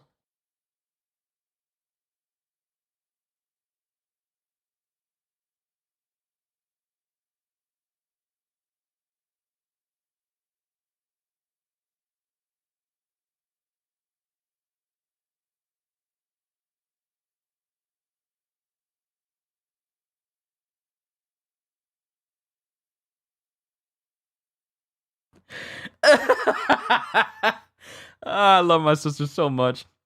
She told me that they're grabbing me lunch again. I should have this done before they come back. But she told me that she's gonna get me like a 6-piece plate from. She was told she was gonna give me a 6-piece count from Zaxby's, and I was all like, yes, you know me well. We eatin' chicken. Like my family knows me so well. But it cuts to Luffy, who's loudly proclaiming, like, hey, Robin, hurry up, hurry up. We're running away. We stole some gold. This man literally has no self-awareness about the situations he can find himself in. Hey, we just robbed this bank. Let's get out of here. And I'm all like, you're not subtle. Luffy is the opposite of subtle. Not going on another monologue. I remember. You fool, don't say that. Look behind her. Everyone's coming back with her. Look at that. They're all back at once. Not good. They got a huge cannon. Yikes, there's a whole crowd of them! And then it cuts to... Luffy going, "Get on the ship! We can't stay here any longer! See, look, it's a big haul! We're rich! The bag's bursting!" Huh? Hey, don't tell me they're planning to leave already. Hey, wait! Hey, wait up! See there? We're busted! Run away! Hey! Hey, wait, you! You people keep yelling, wait, but listen here! Yeah, you tell him, Usopp! I ask you, is there any way these proud pirates who risked their lives to come all the way to Sky Island and the legendary Golden City are going to trudge home empty-handed? Robin, hurry, you'll get caught! Get caught? What's he talking about? We want to thank them. Hey, lady, this gold, aren't they gonna take it? Looks like they don't want it. What? No! And then Robin starts running off with Luffy and everyone else. Run away! Wait! Goes everyone, because they're trying to thank them with a giant piece of gold. But at the same time, how would they even get it and take it with them? Because that would make them a target. A giant piece of gold attached to the Mary and they're just in the water. Of course, that would invite trouble. But as they run away, that's the end of chapter 301. Onwards to chapter 302. But before that, we get ourselves another SBS. Question. To Oda-sensei, before in volume 27, you talked about Sokotsuya. Is Sue the Cloud Fox's voice actor Sokotsuya? Who in the world voices her? Please answer properly. Nami's voice actress, Akemi Okamura. Akemi Okamura, actually. So I guess in the anime, the voice of Sue the Sky Fox is voiced by Nami's voice actor. Okay, all right. Didn't know, because I haven't seen that episode. Pretty hard, isn't it? It would have been interesting to see them haul it on the ship. Look, the Mary would have capsized. The Mary is only so big, and that giant piece of gold that they were intending to give to them was bigger than the Mary. It would have been hilarious to see them haul it onto the ship, but it would have been also equally hilarious to see the ship just sink under the weight of this giant solid gold support beam. It's basically a giant support beam. Nami's voice actress, Akemi Okamura, actually. Pretty hard, isn't it? To those of you who watch the anime, listen really closely to the animals' voices. So Kotsuya is actually one of the regular cast members. Question. In the 5th panel of page 153 of volume 30, Sanji and Usopp are climbing up the ship, remember? When they're doing that, what is that thing that Usopp's wearing? What is Splat, huh? What? And he's wearing these shoes that look like octopuses that he used to climb up the Maxim. The ship barely floats? Yeah, it's massively damaged. There's just shoddy repair all over the Mary. So imagine what a poorly, and I would say like barely held together ship, how would that fare going across the ocean with a solid gold support beam from a giant bell that's bigger than the ship itself? Imagine how quickly that ship would sink. By One Piece fan club member number 009009. Answer. They're Octo Shoes. A new weapon developed at the Usopp workshop. They've got suction cups on the soles. Usopp says if you put on 4 of them, 1 for each hand and foot, you can climb any wall. But I don't know if they're really that powerful or not. In any case, try saying Octo Shoes fast 10 times. Octoshoes.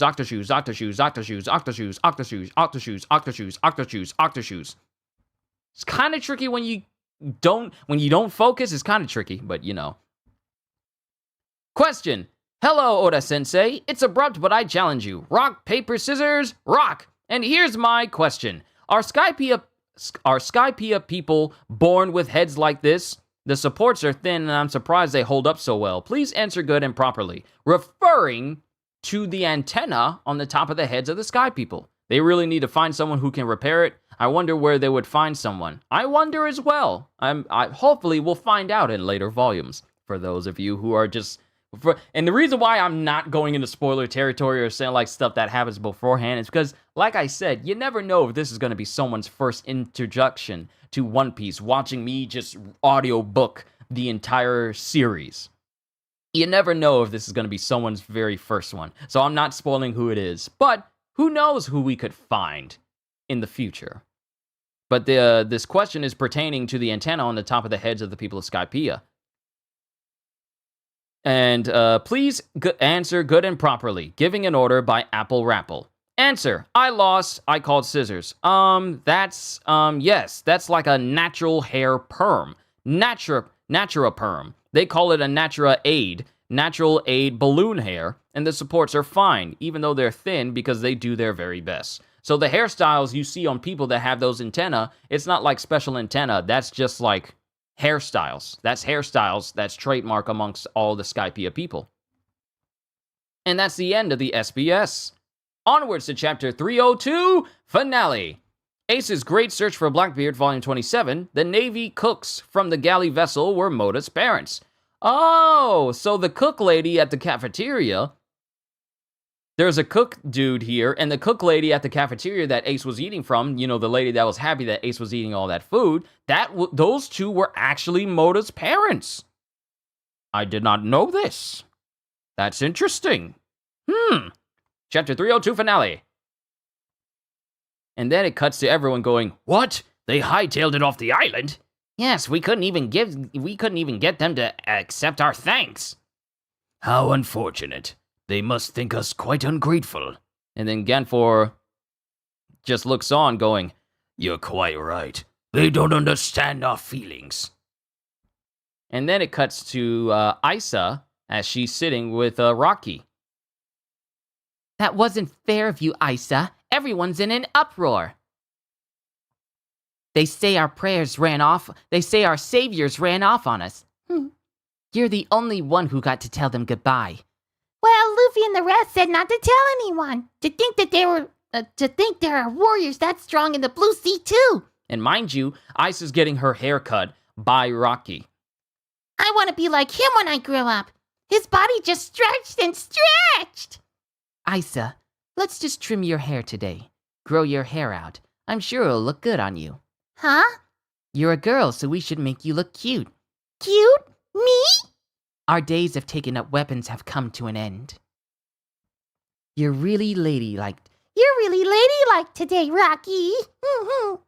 Hey, come on, Isa, hold still. Then it cuts back to the village. The old village that was bombarded with the Mamaragan of Eneru. And it cuts to Wiper and his crew, Kamakiri, Genbo, and Brahm there as well. Great warrior Calgara. They tell us that the sacred duty of the Shandians has been fulfilled. Your wish no doubt reached your friend. We don't have to make future generations shed blood anymore. The fighting has ended, but we will not lose our pride. So I want you to continue to watch over us. I swear to never again let the light of Shandora be extinguished. As Wiper and his crew stand behind him with a brand new oath. And then it cuts to Ganfor going, I am the Sky Knight. I'm just a mercenary.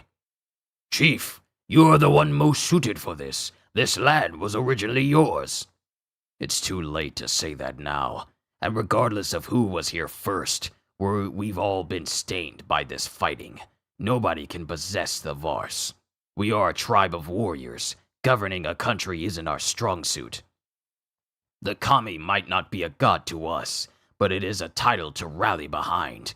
The name of the country is Skypiea. The name of the city, Shandora.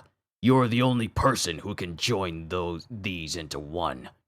Because through it all, you alone sought to bring peace to both our peoples. You are the one most deserving, Sky Knight Ganfor. Take the seat of Kami once more. Scars still run deep in this land. Take the leadership and begin the healing process. It's what we want too! Hail, Master Ganfor! And it cuts to Captain McKinley, who's there with the rest of the Shandians. We'll be satisfied too if it's you. Yeah! Get 4! Kami! Please come back to us! And here I thought I'd finally get to retire to a life of peace and tending my pumpkins.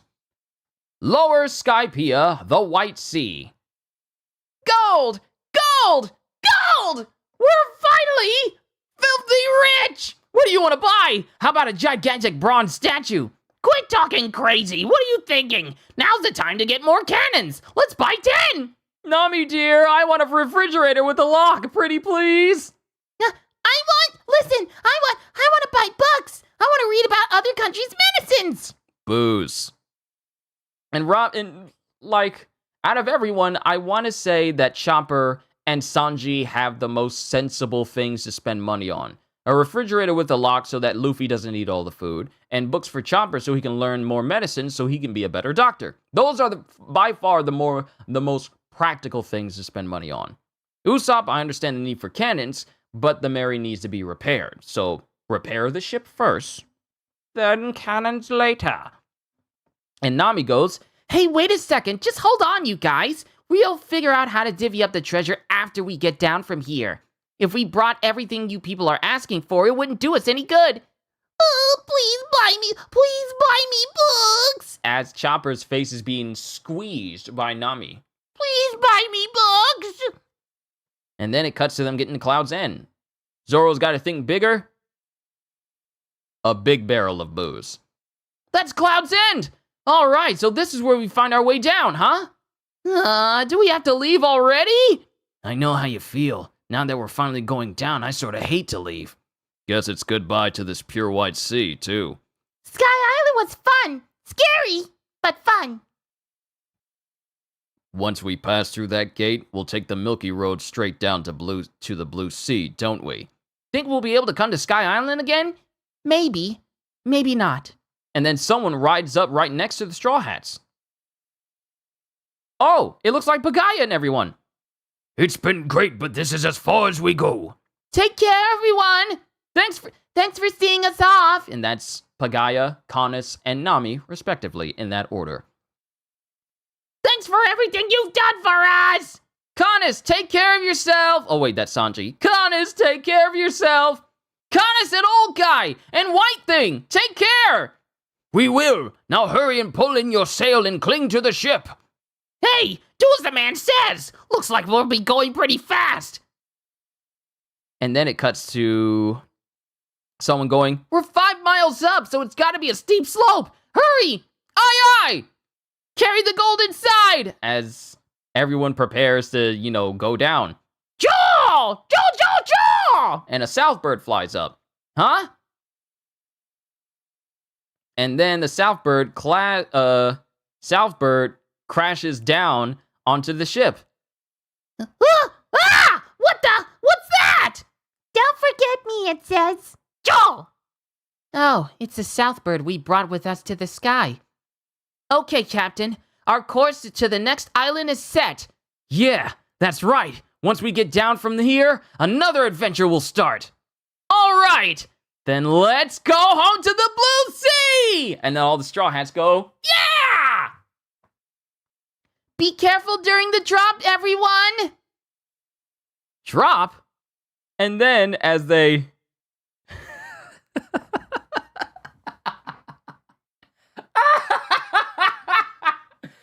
And as Kanis says this, they go out of Cloud's End, and it's just a big old massive drop off of all of Skypiea.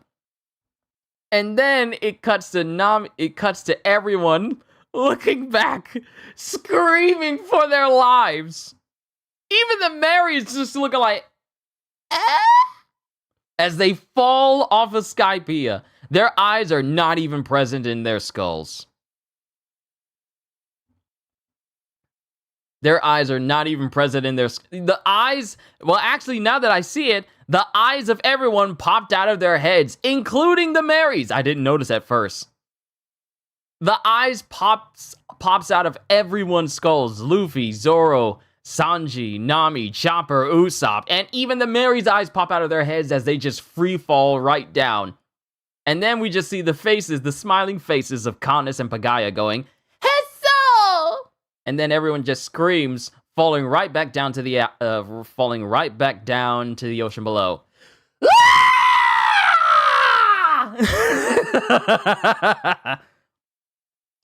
Here goes. And then Canis puts like what looks like a whistle and goes, Here goes. Sky Island specialty. The octo balloon. and she whistles, and a giant octopus shoots out and latches onto the ship. Ah! Octopus! And then Usopp is screaming, and then Zoro goes, "Why, you little?" And then they realize as the ship stops falling, they look up and go like, What in the... and then Luffy goes, "Hey, look! This is awesome!" As it cuts to this, will I ever read Chainsaw Man? Well, I'm already reading Chainsaw Man, and I don't know. As much as I like reading Chainsaw Man on my own, I don't think it's like a series I'll read on my channel just because it can be incredibly vulgar at times. So it's not a series I'll have on the channel, but I won't mind talking about it, but I won't read Chainsaw Man on the channel kind of for that reason. Just kind of for that reason. But yeah, Spicy Missile. I've read, and plus I've already read it, so it's not like I can just read it from the very beginning and then just be all like, "Oh wow, this is insane." So I can't do that. So I probably more than likely won't read Chainsaw Man on this channel simply because it can have some incredibly vulgar moments in the manga, and that's not something that I tend to purposefully put out on this channel. That's just how I do things here. I just kind of don't read stuff like that on the channel, or at least out loud on the channel. But that's just me, Spicy Missile. That's just me. But Luffy goes, "Hey, look, this is awesome!" And it turns out that this big old giant octopus is also making it so that the Mary can float down safely to the ground. "We're slowed down." Whoa, this is so cool! "Whoa, this is so cool!" What? "What is this thing?" It's a balloon!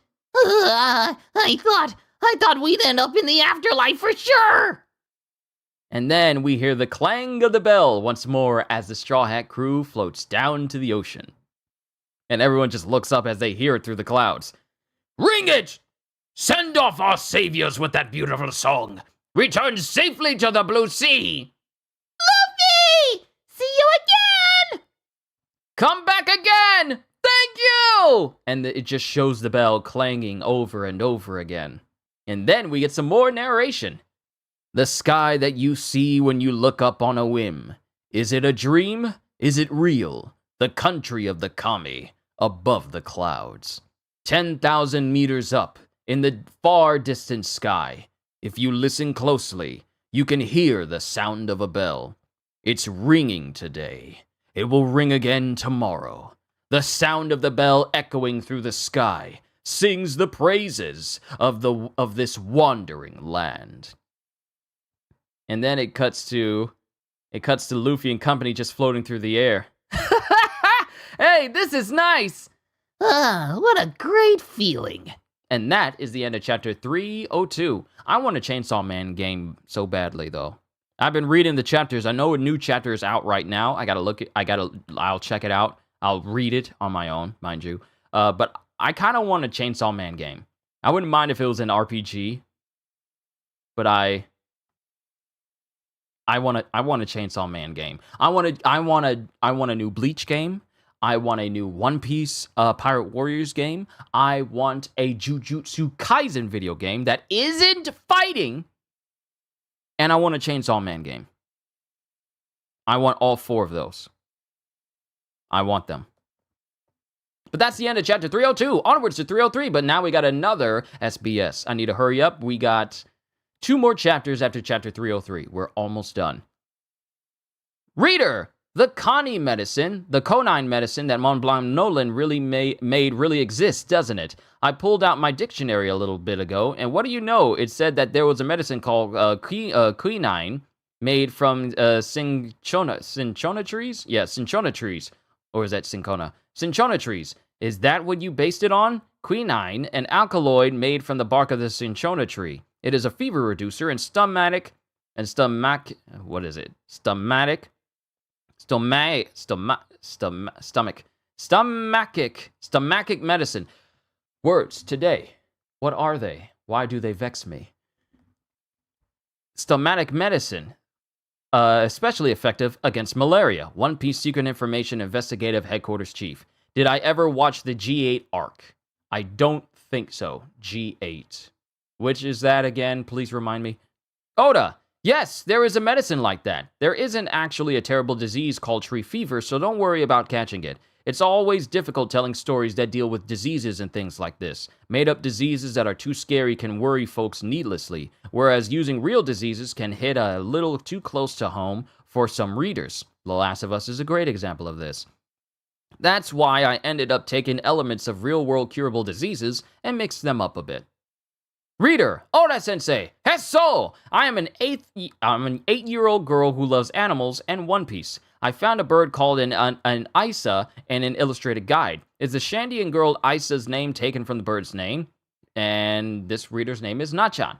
Oda, you're right. It's a bird. When I'm not sure what to name things, I tend to pull out a bird field guide. It's a good name for a girl, isn't it? And then for the last question, Reader, hello, Odachi-sensei. There's something I've wanted to ask you for a long time. It's about the voice actors in the anime. I think if we could see profiles of the actors who breathe life into Luffy and his crew for us in the anime, and read messages from them, it would make us all feel closer to them.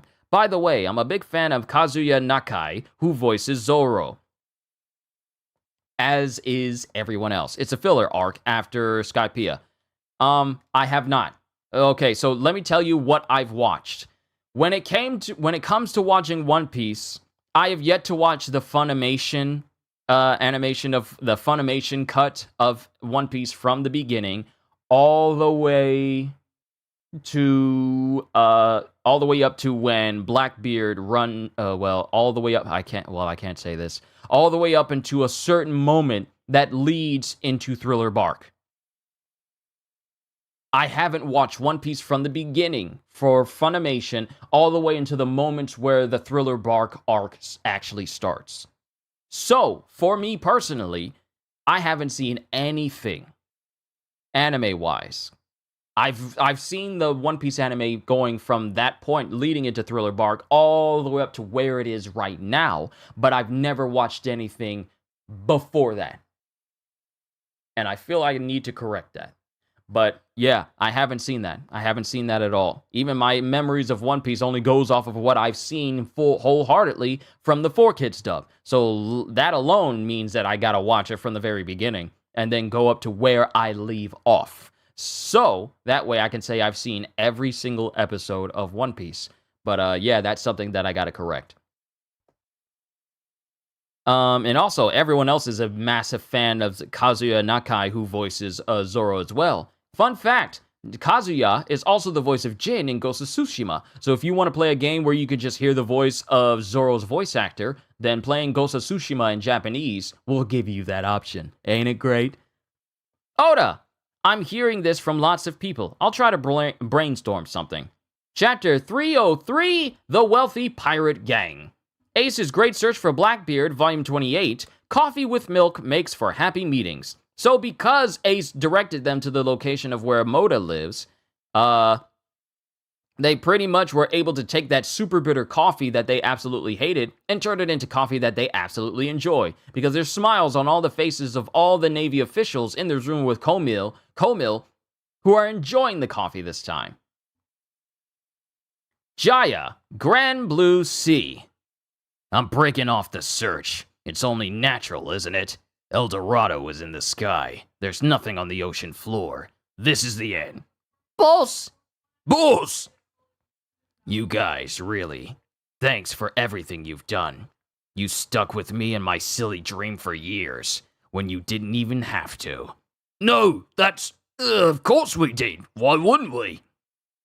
Hey, guys. Huh? What sort of adventure do you want to chase after next? As he closes his book. And then all Mashida and Shoujo just get teary-eyed. It's all like, oh, we're not breaking up the gang, but we're going on a new adventure? Woo! We'll follow you anywhere, boss. Jaya, West Coast Mocktown. Ooh, Ooh, I know of this moment. Ooh, I can't wait to read it, because I can't wait to read of this certain individual. Ugh. Run! Get out of here! What are they doing in this town? As it cuts to Bellamy and Sarkis.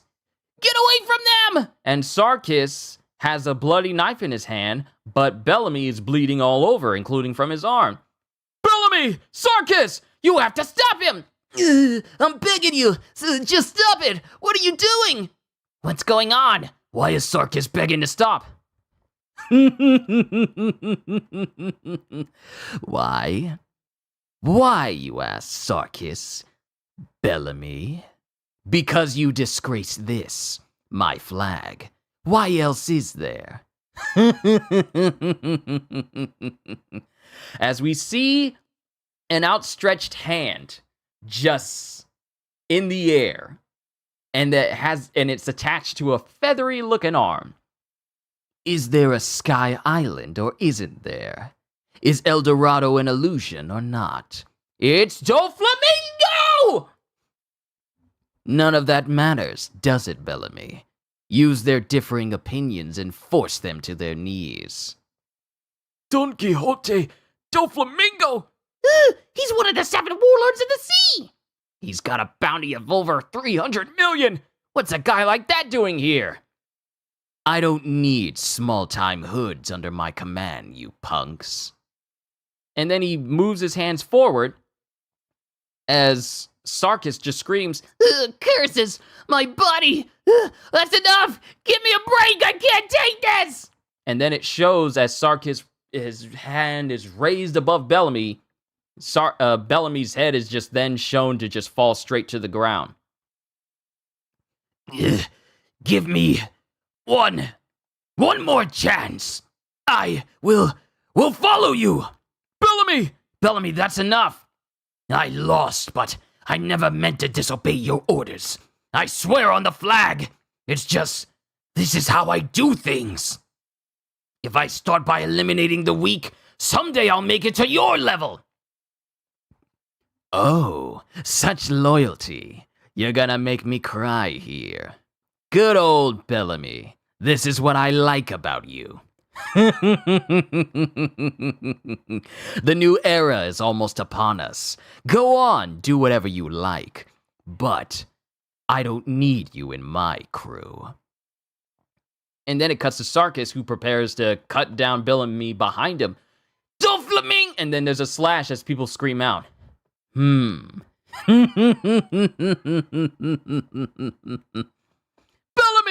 the 55 million bounty rookie! I can't believe it. It's finally starting. Hurry and make preparations. The time has come when only real pirates will survive.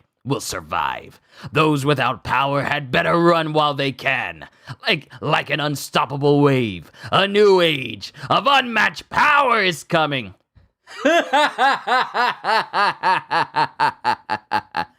And what a way to make an entrance, huh?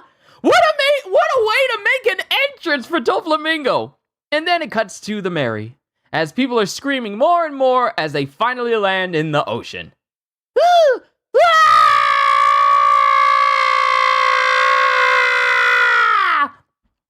Ouch, ouch, ouch, ouch, ouch! And everyone hits the ocean hard. And then the octopus, you gotta love Doflamingo's speeches. You really do. I love doing, even though I'm no, what is his name? Rob McCallum? The voice actor, the English dub voice actor for Doflamingo. I may not be on his level, but I love doing voices for Doflamingo, especially his laugh. I love doing the voices for Doflamingo. I really do. But the octopus flies off. And it shrinks. Nami, Robin, are you alright? And then the octopus flies off of the ship and it shrinks in size and it latches onto Luffy. Ugh! That was crazy. The octopus sure lost its lift in a hurry. What happened? Maybe it sprung a leak? In any case, we made it back without dying. So thanks, Octopal. The ocean. It's blue. Is everybody okay? And then Sanji fruitlessly tries to light a wet cigarette. Still, we went to an extraordinary place, didn't we? It seems even farther after having fallen from it, Goes Robin. It's like we were dreaming, Goes Nami. Well, it was a country of dreams. Think we'll be able to go again someday? We'll be able to go when we die, right? We're close enough. Zoro, you think you're gonna make it? You think you're gonna make it into heaven? All right, men, drop the sails. We're going to the next island. Hey, Luffy, hang on a second, would ya? Let us rest a while. Don't tell me you've gone soft. Oh wait, it's Sanji going. Someone going. Hey, Luffy, hang on a second, would ya? Let us rest a while. And then Nami pipes up. Don't tell me you've gone soft. Just because we're back on the blue sea doesn't mean things are gonna be any easier.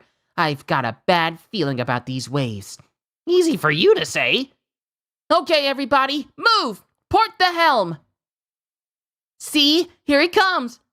Ah! And Chopper screams out, his mouth gets so large from screaming that his mouth goes across the floor and his tongue extends outward and grows in size.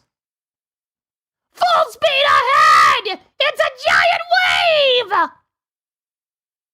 And it's a giant wave right behind the Mary. And in this wave, I noticed some faces. Those look like monkey faces. Why monkeys in the water? Why is there monkeys in the water? It's a giant wave!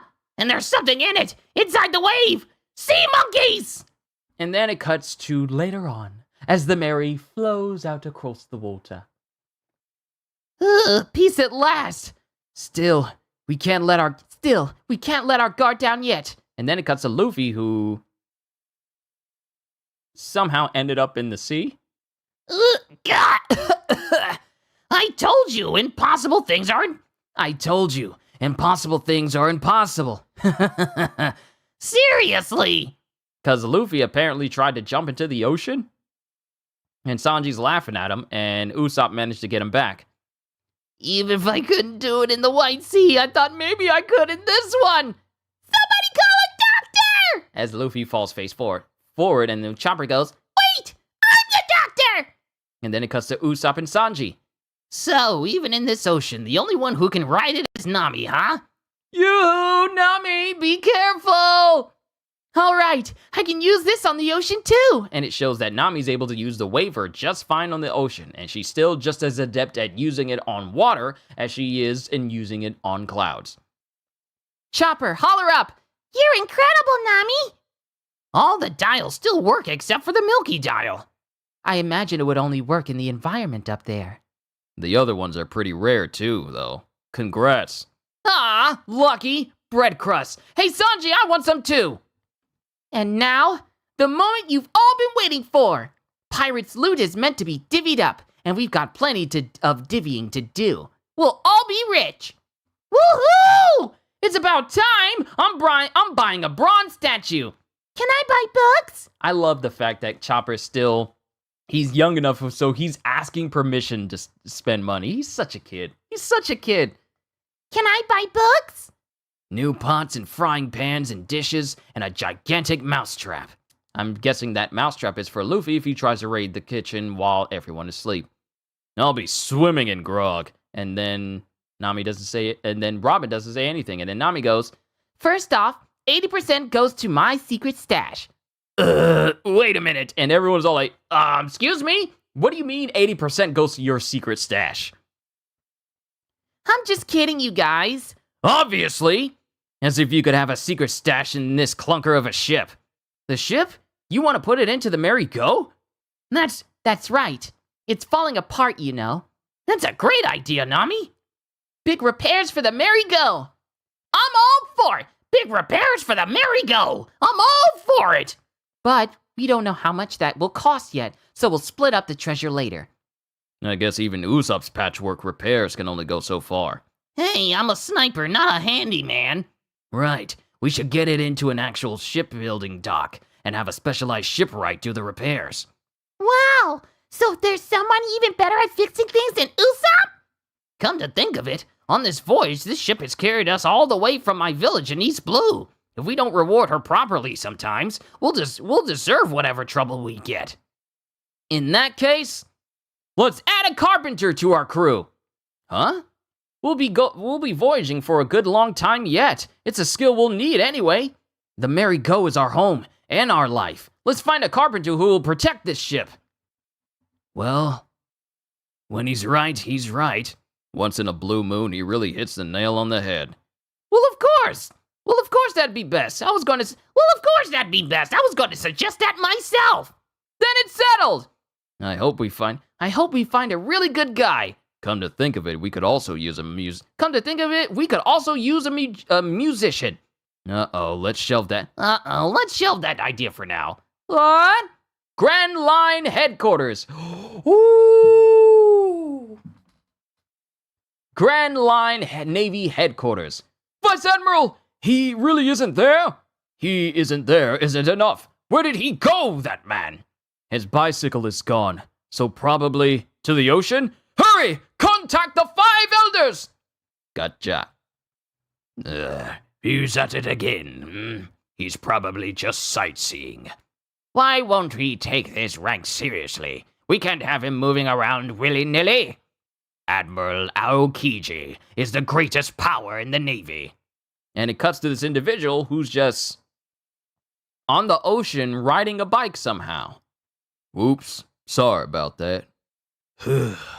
Not an honest fellow in the whole family. As it cuts to this individual who's holding up this Admiral Aokiji, who's holding up the wanted poster for Luffy. And that is the end of... Wait a minute. Hold up. What the heck? What the heck? Wait a minute. Okay, there we go. I got confused. All right. This dude holds it up. And then we have an SBS before we move in. We have an SBS before we move into the next chapter. I'm going to skip over the Straw Hat Theater. Because I really want to keep with the chapters, and I'm already into 2 hours. Okay, I've made a new version of the timetable I promised you guys back in page 209. Thanks to everyone who, page 209. Thanks to everyone who sent me timetables from their own schools. Here are the items I've checked off. Some schools have class on Saturdays, too. Some schools have 8 periods. You wanted a column where you could write in starting and ending times. For those with no school on Saturdays, use the Saturday column on the far right as a column for writing in times, 8:50 to 7:35. For those who don't need the rows for 7th and 8th period, it's now set up so you can cut off the bottom 2 rows or black them out without messing up the chart. So do whatever you like with them. Yo! Out and about, so you have to watch it when you get home, and you'll say, greetings, good to see you, Ozzy. Enjoy it when you get home, because I had a fun time voicing through it. I'm not done yet, but I had a fun time. Glad to see you. Well, glad to hear from you. It's now set up so that you can cut off the bottom 2 rows or black them out without messing up the chart. So do whatever you like with them. Size. Use a copier and enlarge or shrink it however you want. T. Oh no, please don't trouble yourselves. For the next 4 pages, starting on the next page, we have Straw Hat Theater. I wish I could have shown it to you in color. After that, we return to our regular story for chapters 304, Long Island Adventure, and 305, Foxy, the Silver Fox. Ooh, I can't wait to voice him. Hope you enjoy them. So we're going to skip over Straw Hat Theater and go over to chapter 304, Long Island Adventure. And all those sea monkeys that were in the way behind the Mary, they're following Luffy and company, and Luffy is making fun faces just like the sea monkeys. Run, sea monkeys! Did they follow us? Not good! There's no wind! Haul in the sail, quick! We gotta row for it! Row! Emergency report! Emergency report! Ship sighted at 12 o'clock! What is it? An enemy? At a time like this? No, it's got no flag, no sail. I don't know what kind of boat it is. What? What's with that? They aren't finding any colors? What are they on the sea for then? Don't ask me. Wait, I see our crew. There's so few people. And they're all bummed out with a vengeance. I can barely detect any life from them at all. What's this about? Is their ship okay? It's gonna get swallowed up by the waves if it keeps on like that. Hey, guys, there's a big wave and giant monkeys coming at you. Turn your helm. Hard. Oh, hey, it's a ship. Hey, it's a pirate ship. Man, get a hold of yourselves. It's an enemy ship. Take their treasure. Wait, there's a big wave coming. We need to avoid it first. That ship will get away. Ready the cannons. Hey, Who are you bossing around? You doing? The helm. Hey, don't act on your own. that ship is completely disorganized. This is Luffy saying this. This is Luffy saying, like, that ship is completely disorganized. As if you know what the word disorganized means. But apparently he does if he said it. That ship is completely disorganized. Well, they're talking about taking our treasure, so they're enemies. Leave him. Where's the helm? Like I know. Somebody give orders. Navigator. He's gone. Captain. Not here. It's no good. We'll all get swallowed up. And it gets close, as the ship gets closer and closer to this massive wave, they're sailing into it. They're not running away from it like the Straw Hats are. They're just sailing, it's just sailing into it. Who was that? Who just fired the cannon? None of you people are good for anything. That goes for you too, yeah? Can't we even ride out one wave? And then they just watch as the wave crashes down on this one ship and completely sends it underwater. And it cuts to the monkeys, who are just, who are the sea monkeys, are just laughing at the fact that they got a ship to get caught up in the wave. Whew, it calmed down, huh? So that big wave was just a sea monkey prank? Humidity and temperature have stabilized considerably, so we may have already entered the next island's climate zone. Hey Robin, can you see anything? Just this island that's been in front of us for a while now. Well, say that, would you? You're not doing it right. Listen up. When you see an island, this is what you say. Men, land ho! Yahoo!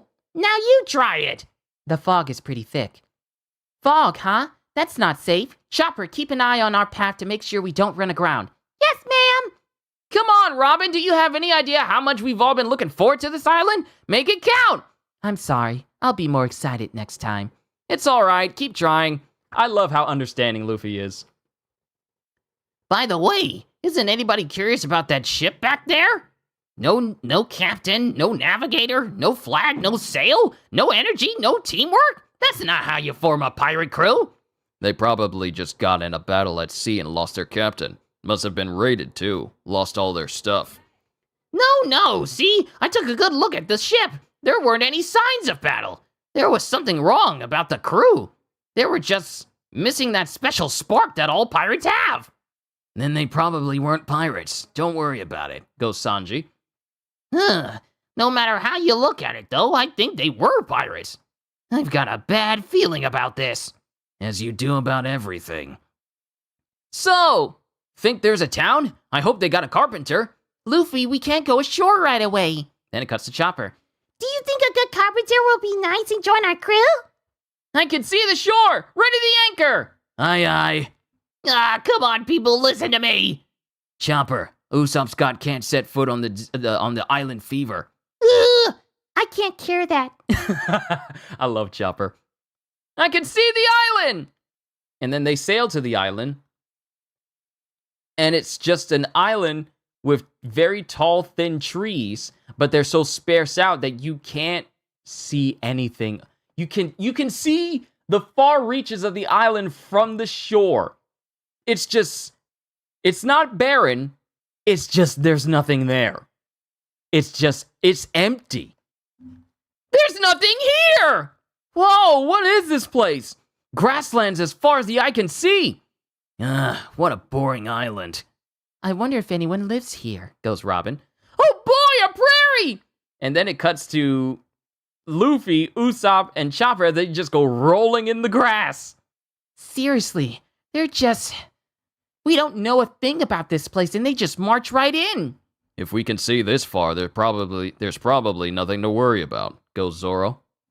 Woo! What's up, Chop? Huh? And it cuts to a bear that's incredibly thin. Like a very thin, tall bear just walks right past him. A person? Moron, there's no person. No person is that hairy. That thing's a bear. Long! It's long! That bear's long! I just noticed that the trees are all kind of tall and skinny too. Hey, look! It's an apple! It's long too! They're literally on a long island. They're literally on a long island. Hey, look! It's an apple! It's long too! Don't eat it up! And Luffy's just eating the apples. Huh? Hey, look! Isn't that a house? You're right. Seems like it. Wonder if anyone's living there. Think there's a carpenter? And then everyone's faces gets massively long. Luffy's face gets long, Usopp's face gets long, Chopper's face gets long as we see long animals, like a long deer and a long ferret. I want to say that's a ferret, or a long skink. No, that's a lizard. What is the other type? There's a ferret, and then there's a... Is it called this? What is it called? No, skink is a reptile. Yes, I was right. Skink is a reptile.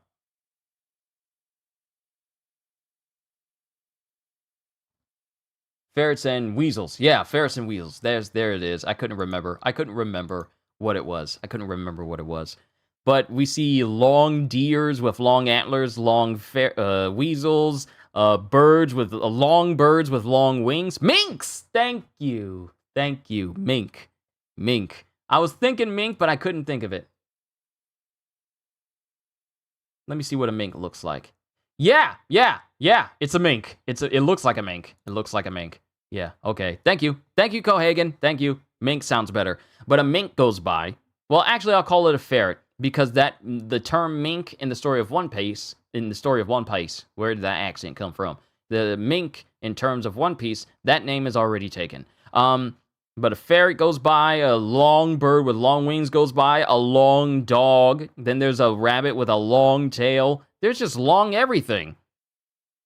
Long bears? Long birds? Long trees? Why is everything so long? And then it cuts to Usopp and Chopper, who are just like, their bodies are starting to get long and thin as well, but they snap out of it. Feels like we'll get longer just by looking at them. What the heck is this island anyway? Hello, coming in. Luffy, don't you ever stop to think before you act? And they get to the house, and Luffy just walks in. Because Luffy, like Sora, has no respect of person. Wait! This has to be where the boss of the island lives. I bet anything some terrifyingly long-bodied demon Snake Man is gonna show up. There's nobody here. Huh? Hey! Luffy! Usopp! That's Chopper. I found a giraffe. Wow. And it neighs. It's a horse, but it's got a long neck. What are giraffes if not just long neck horses? Wow! That's not a giraffe. Its neck is long, but it's just a horse. A long white horse. Are you a horse? And then the horse neighs. Sure is a pretty horse. She says her name is Sherry. She's a girl. She's got a saddle on, so I guess there really are people here. What's wrong, Luffy? Usopp, see the bamboo growing over there? Yeah? Whoa, I can't see the top. Now that is tall. Look at it. Look at it closely. This bamboo. It's running away! Because apparently it starts moving, and it starts moving away from Luffy and everybody. It's running away! What? It's some other kind of long animal. It's gotta be. And then it hits Luffy in the face. Bleh. Oh no! Luffy got attacked by bamboo! Hey, are you alright? And Luffy gets himself back. Gets back on his head, back on his feet, puts his hat back on his head and goes like, Be careful, Luffy! Like I'm gonna lose to bamboo! Gum whip! And he snaps the bamboo straight through the middle. Though I can't say the middle because the bamboo goes high into the sky. All right! You won! Woohoo! I broke it! Where's your owner? And then the Sherry neighs. You don't know? You seem kind of lonely. And then there's a massive boom sound as something falls down right outside of the house near Usopp and Luffy. It could be an enemy! Hide over there! Huh? What happened? Well, when we broke the bamboo, its spirit showed up. And it's some dude that's old bearded dude whose nose is bloody because, you know, he fell high up and fell straight towards the ground. And then it cuts to Zoro and everyone else. What's with you people? And Robin doesn't say anything. If you're gonna fight, come on down. What do they want? They've blocked in our ship. Show yourselves. I'm not afraid of you. We are the Foxy Pirates. We are the Foxy Pirates. Don't be hasty. What we want is a duel. Or someone just goes, We are the Foxy Pirates. Don't be hasty. What we want is a duel. because I want to say that voice for later. And we got one more SBS, and then we got a final chapter for today. Question: Oda Sensei tried changing the FL and Nico Robin's Cinco Fleur attack to a T and added T. And attached it to a T and then add a D to the end. Try it, I dare you. Cinco tiered, right? Cinco turd? Hey, don't make people say stuff like that. Listen here, this manga is an extremely classy manga. Don't sully it with poop jokes, alright? Don't, especially if it's Robin. Question: so what's underneath that leaf skirt of Wipers? Does he go commando? And Oda: oh, definitely commando. Good one, I'm positive. Must be tough, pretty tough having it swinging around during battle. Yeah, that would be tough. Maybe he wears some sort of loincloth thing. Well, I don't know. You never liked these filler chapters? Like the Foxy ones? Don't worry, I feel like the Foxy ones will not last that long.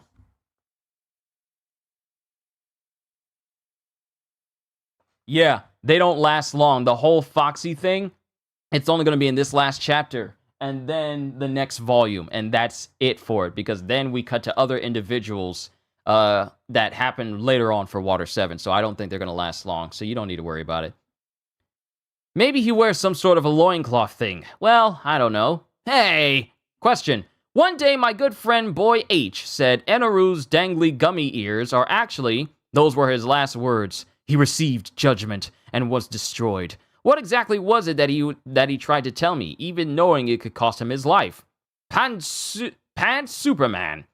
Eneru has gone to Endless Vars, so I'll answer your question. Eneru's dangly gummy ears are actually gummy. Yeah! And then there's a big old kaboom. Due to the author's absence, the question corner is now over. Onwards to the last chapter of this volume, chapter 305, Foxy the Silver Fox. Ace's Great Search for Blackbeard, final volume, in the name of great pirates. And then we cut to the house on this Long Island. A spirit? Well, he appeared when we broke the bamboo, so... A spirit? Well, he appeared when we broke the bamboo, so... Hey, you, say something.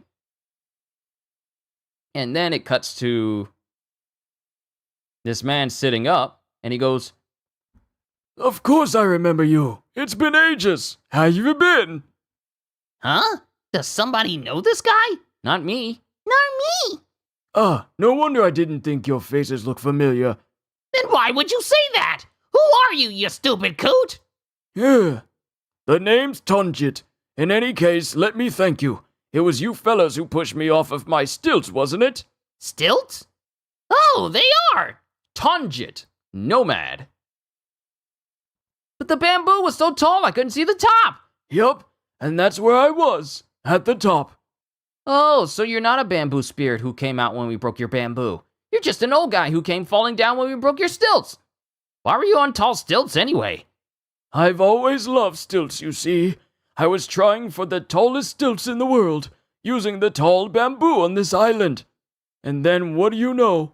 I managed to climb up them, but I was too scared to get down. Just how stupid are you, old-timer? I was up there for 10 years. Are you super stupid? Are you a super idiot? Up there for 10 years. How did you survive?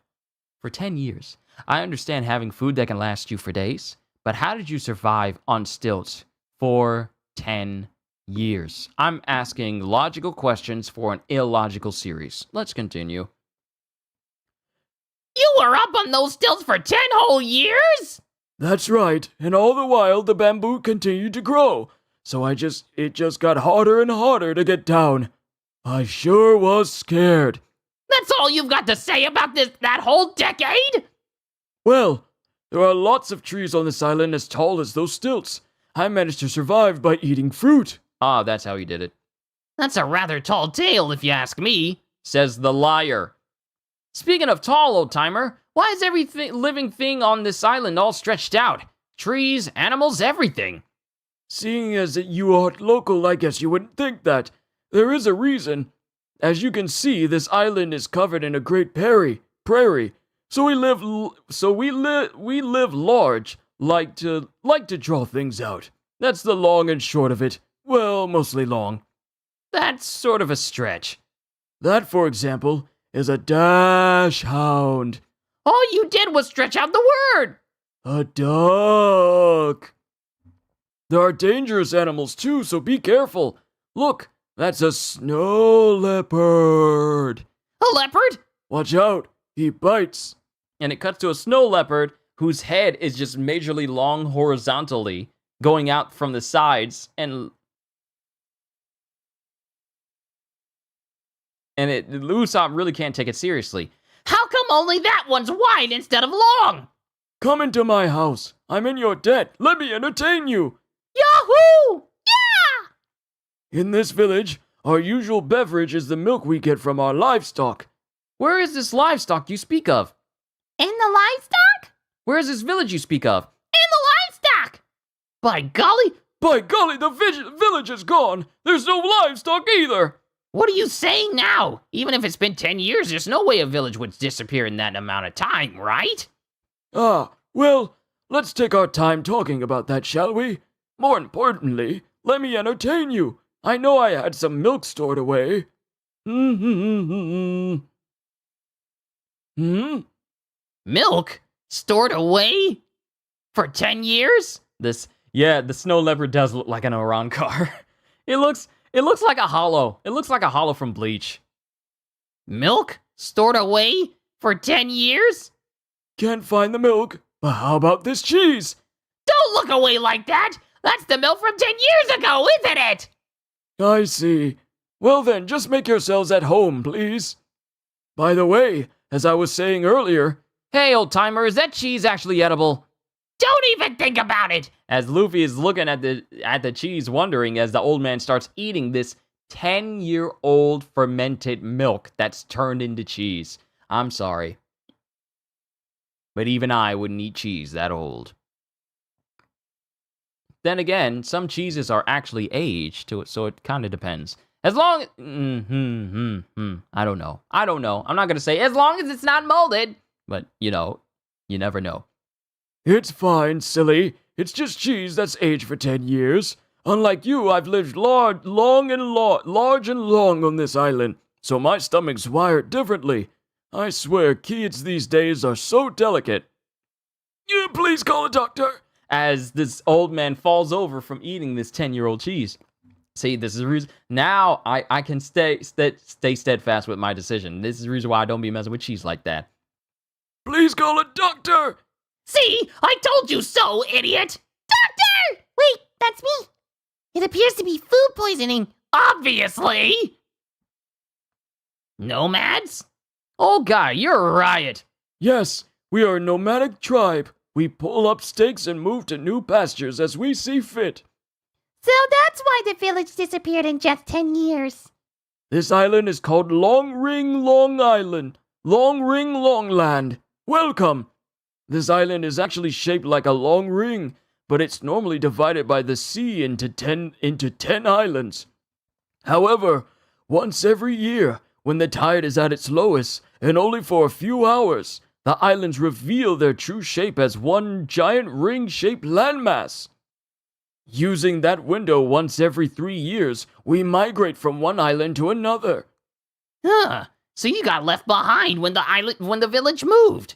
You're such a doofus. It's great. I like you, old-timer. Luffy is just really not taking in everything, is he? If they change islands every 3 years, it will take them about 30 years to make the circuit back to this island. Even subtracting the years you spent up on those stilts, you won't be able to see any of them for about 20 more years. I suppose not. If I only had a horse. I could follow the others and cross to the next island every year. Then I could probably catch up with them in 5 years or so. A horse? That's right. They're the most beautiful animals on this island. There's nothing as elegant as the sight of one of them racing across the prairie. Without one, I couldn't even begin to move from island to island. They're strong, and they can carry a lot of luggage. If you try crossing the island on human legs, the tide will come in before you know it, and moving will be the least of your worries. Why don't you just go by ship? We aren't seafarers. We don't know how. Besides, even if we manage to make a ship, the log posts won't point to the next island. After all, the 10 islands are really just one island. It's all right. I'll just wait here for another 20 years. But won't you get lonely? Oh, wait. By horse, do you mean horse? Huh? Oh yeah, a horse! There was a horse! Oh, Sherry! Girl, you waited for me? And then Sherry walks up and then just cries after apparently having not seen Tonjit for so long. Oh, Sherry, you're such a precious little thing. It's so great to see you again, Sherry. You've gotten much longer since the last time I saw you. Oh, good girl, good girl. Girl. Girl, you must have been so lonely all those years by yourself. Thank you so much. Thank you. I'll never leave you alone again. Is that right? That horse waited here for the stilt guy all this time? What a great horse. She must really like the stilt guy. And it shows Sherry and Tonjin just racing around the prairies, and he's just enjoying himself. Man, that's one fast horse. I want to ride it too. She really does run elegantly, doesn't she? And then it cuts to Tonjit. Sherry, on the day of the new ebb tide, let's cross the sea together. There were rainy days, weren't there? Days when it snowed, too. I'm so impressed that you waited for me. And then it cuts back in time to when the tribe was still there. Sherry, you're going to wait for Tonjit no matter what? We're taking all your companions with us. Are you sure? You'll be all alone. It will take us 27 years to circle the islands and come back here. We don't have any idea where Tonjin has gone. Take my advice. Just come with us. And back then, Sherry just shook her head no and stayed behind. And it shows her neighing in the rain. It shows her neighing in the snow, tearing up. But she's brimming with happiness now that she's able to be with Tonjit again. Whoa! Easy there, Sherry! You know I'm no good with heights! And he's laughing. And then there's a blam sound as Sherry falls to the ground, apparently shot. Yo! Huh? What was that? The horse! Old-timer! Sherry, talk to me, girl! What's the matter? What happened? Hey, is everything all right? I heard a gunshot. Was she shot? And it cuts to Chopper and Usopp, who immediately run towards Tonjit and Sherry. And Luffy's looking around as he immediately notices who's the perpetrators. Huh. Hey! I nailed that horse. It's mine. Get your hands off it. That's right. That horse belongs to the boss. Who the heck are you people? Who am I, you ask? Rude, aren't they? Don't tell me you don't recognize my face. Porsche, Foxy Pirates Warrior. Hamburg, Foxy Pirates Warrior. And then lastly, Foxy the Silver Fox, Foxy Pirates Captain, with a bounty of 24 million berries. That really doesn't mean much to someone of Luffy's caliber, who's 100 million right now. Curses! They're the culprits then! We gotta get her treated first! She was shot in the leg, but she'll be okay! There's no sign of damage to the bone! Why would I know your face? And who cares? I'm gonna send you flying! Oh no! Oh no, boss! Oh no, boss! Don't get depressed! He's lying. I'm sure he knows you, and he's just pretending he doesn't. He doesn't know me. And then it cuts to Hamburg, this big, burly-looking, gorilla-almost looking dude, stifling laughter because he's laughing at the fact that Luffy doesn't recognize him. Hey, quit laughing, Hamburg! Huh? My name is Foxy. I'm a man who gets everything he wants. Look at you fools, crying over one measly horse. Hunting animals is so much fun. Why, you little gum? Wait, Straw Hat Luffy? Huh? How come you know my name? Oh, I know it. We've investigated you. Monkey D. Luffy, with a bounty of 100 million berries. Ronor Zoro, worth of 60 million berries. A minor gang of 7 with a total bounty of 160 million is pretty impressive. We, the Foxy Pirates, challenge you, the Straw Hat Pirates, to a 3-coin Davy Beck fight. Run by orthodox rules. What are you talking about? Hurry up and come at me! If you want a match, I'll take you on! Huh? Luffy, hang on a sec. Davy Back fight? Nice. I see. That ship was near this island. Somebody give orders! Navigator! He's gone! Captain, not here! Ugh. Hey, Luffy! You can't! Not that game! We'll lose our companions! So it seems, and that is the end of Chapter 305, and the end of Volume 32. So apparently, Usopp realizes that the people we saw on the ship earlier, the people we saw on that ship earlier that got overtaken by waves, apparently ran afoul of Foxy and his crew. Interesting. Okay, I can't wait to read the next volume, which will probably be the end of the whole Foxy thing as we move into the real crux of Water 7. But that's it, ladies and gentlemen. I know this one was a bit long. I know I stopped to talk a little bit some moments, but at least I didn't monologue like I did yesterday.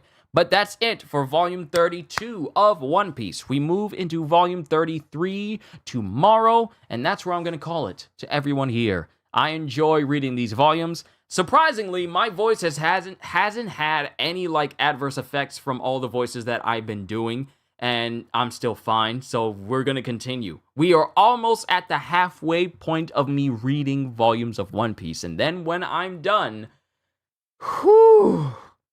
I'll finally be caught up. Well then, I can't wait to not read the filler chapter, but oh well. Hey, I know some people feel some way about the whole Davy Back situation, but hey, at least it's not going to take over 2 whole volumes of One Piece to get through it, so I'm pretty sure we should be done in a quick amount of time. But that's it, ladies and gentlemen. Thank you for giving me continuously giving me this opportunity to entertain you all and read you One Piece live. It is I feel like this might be one of the greatest decisions I've ever made for this channel.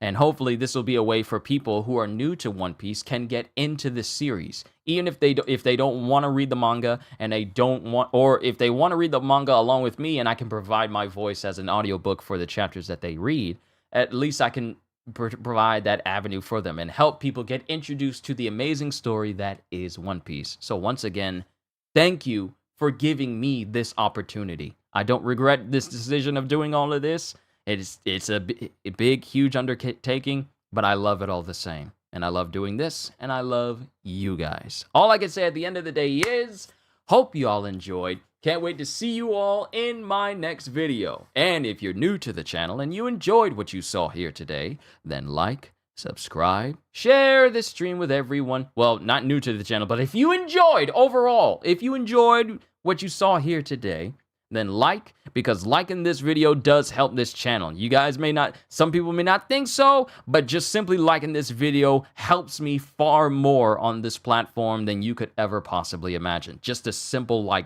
will do that.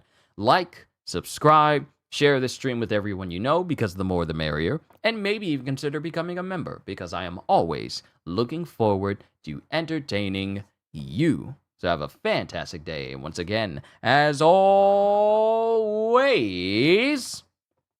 later, peoples.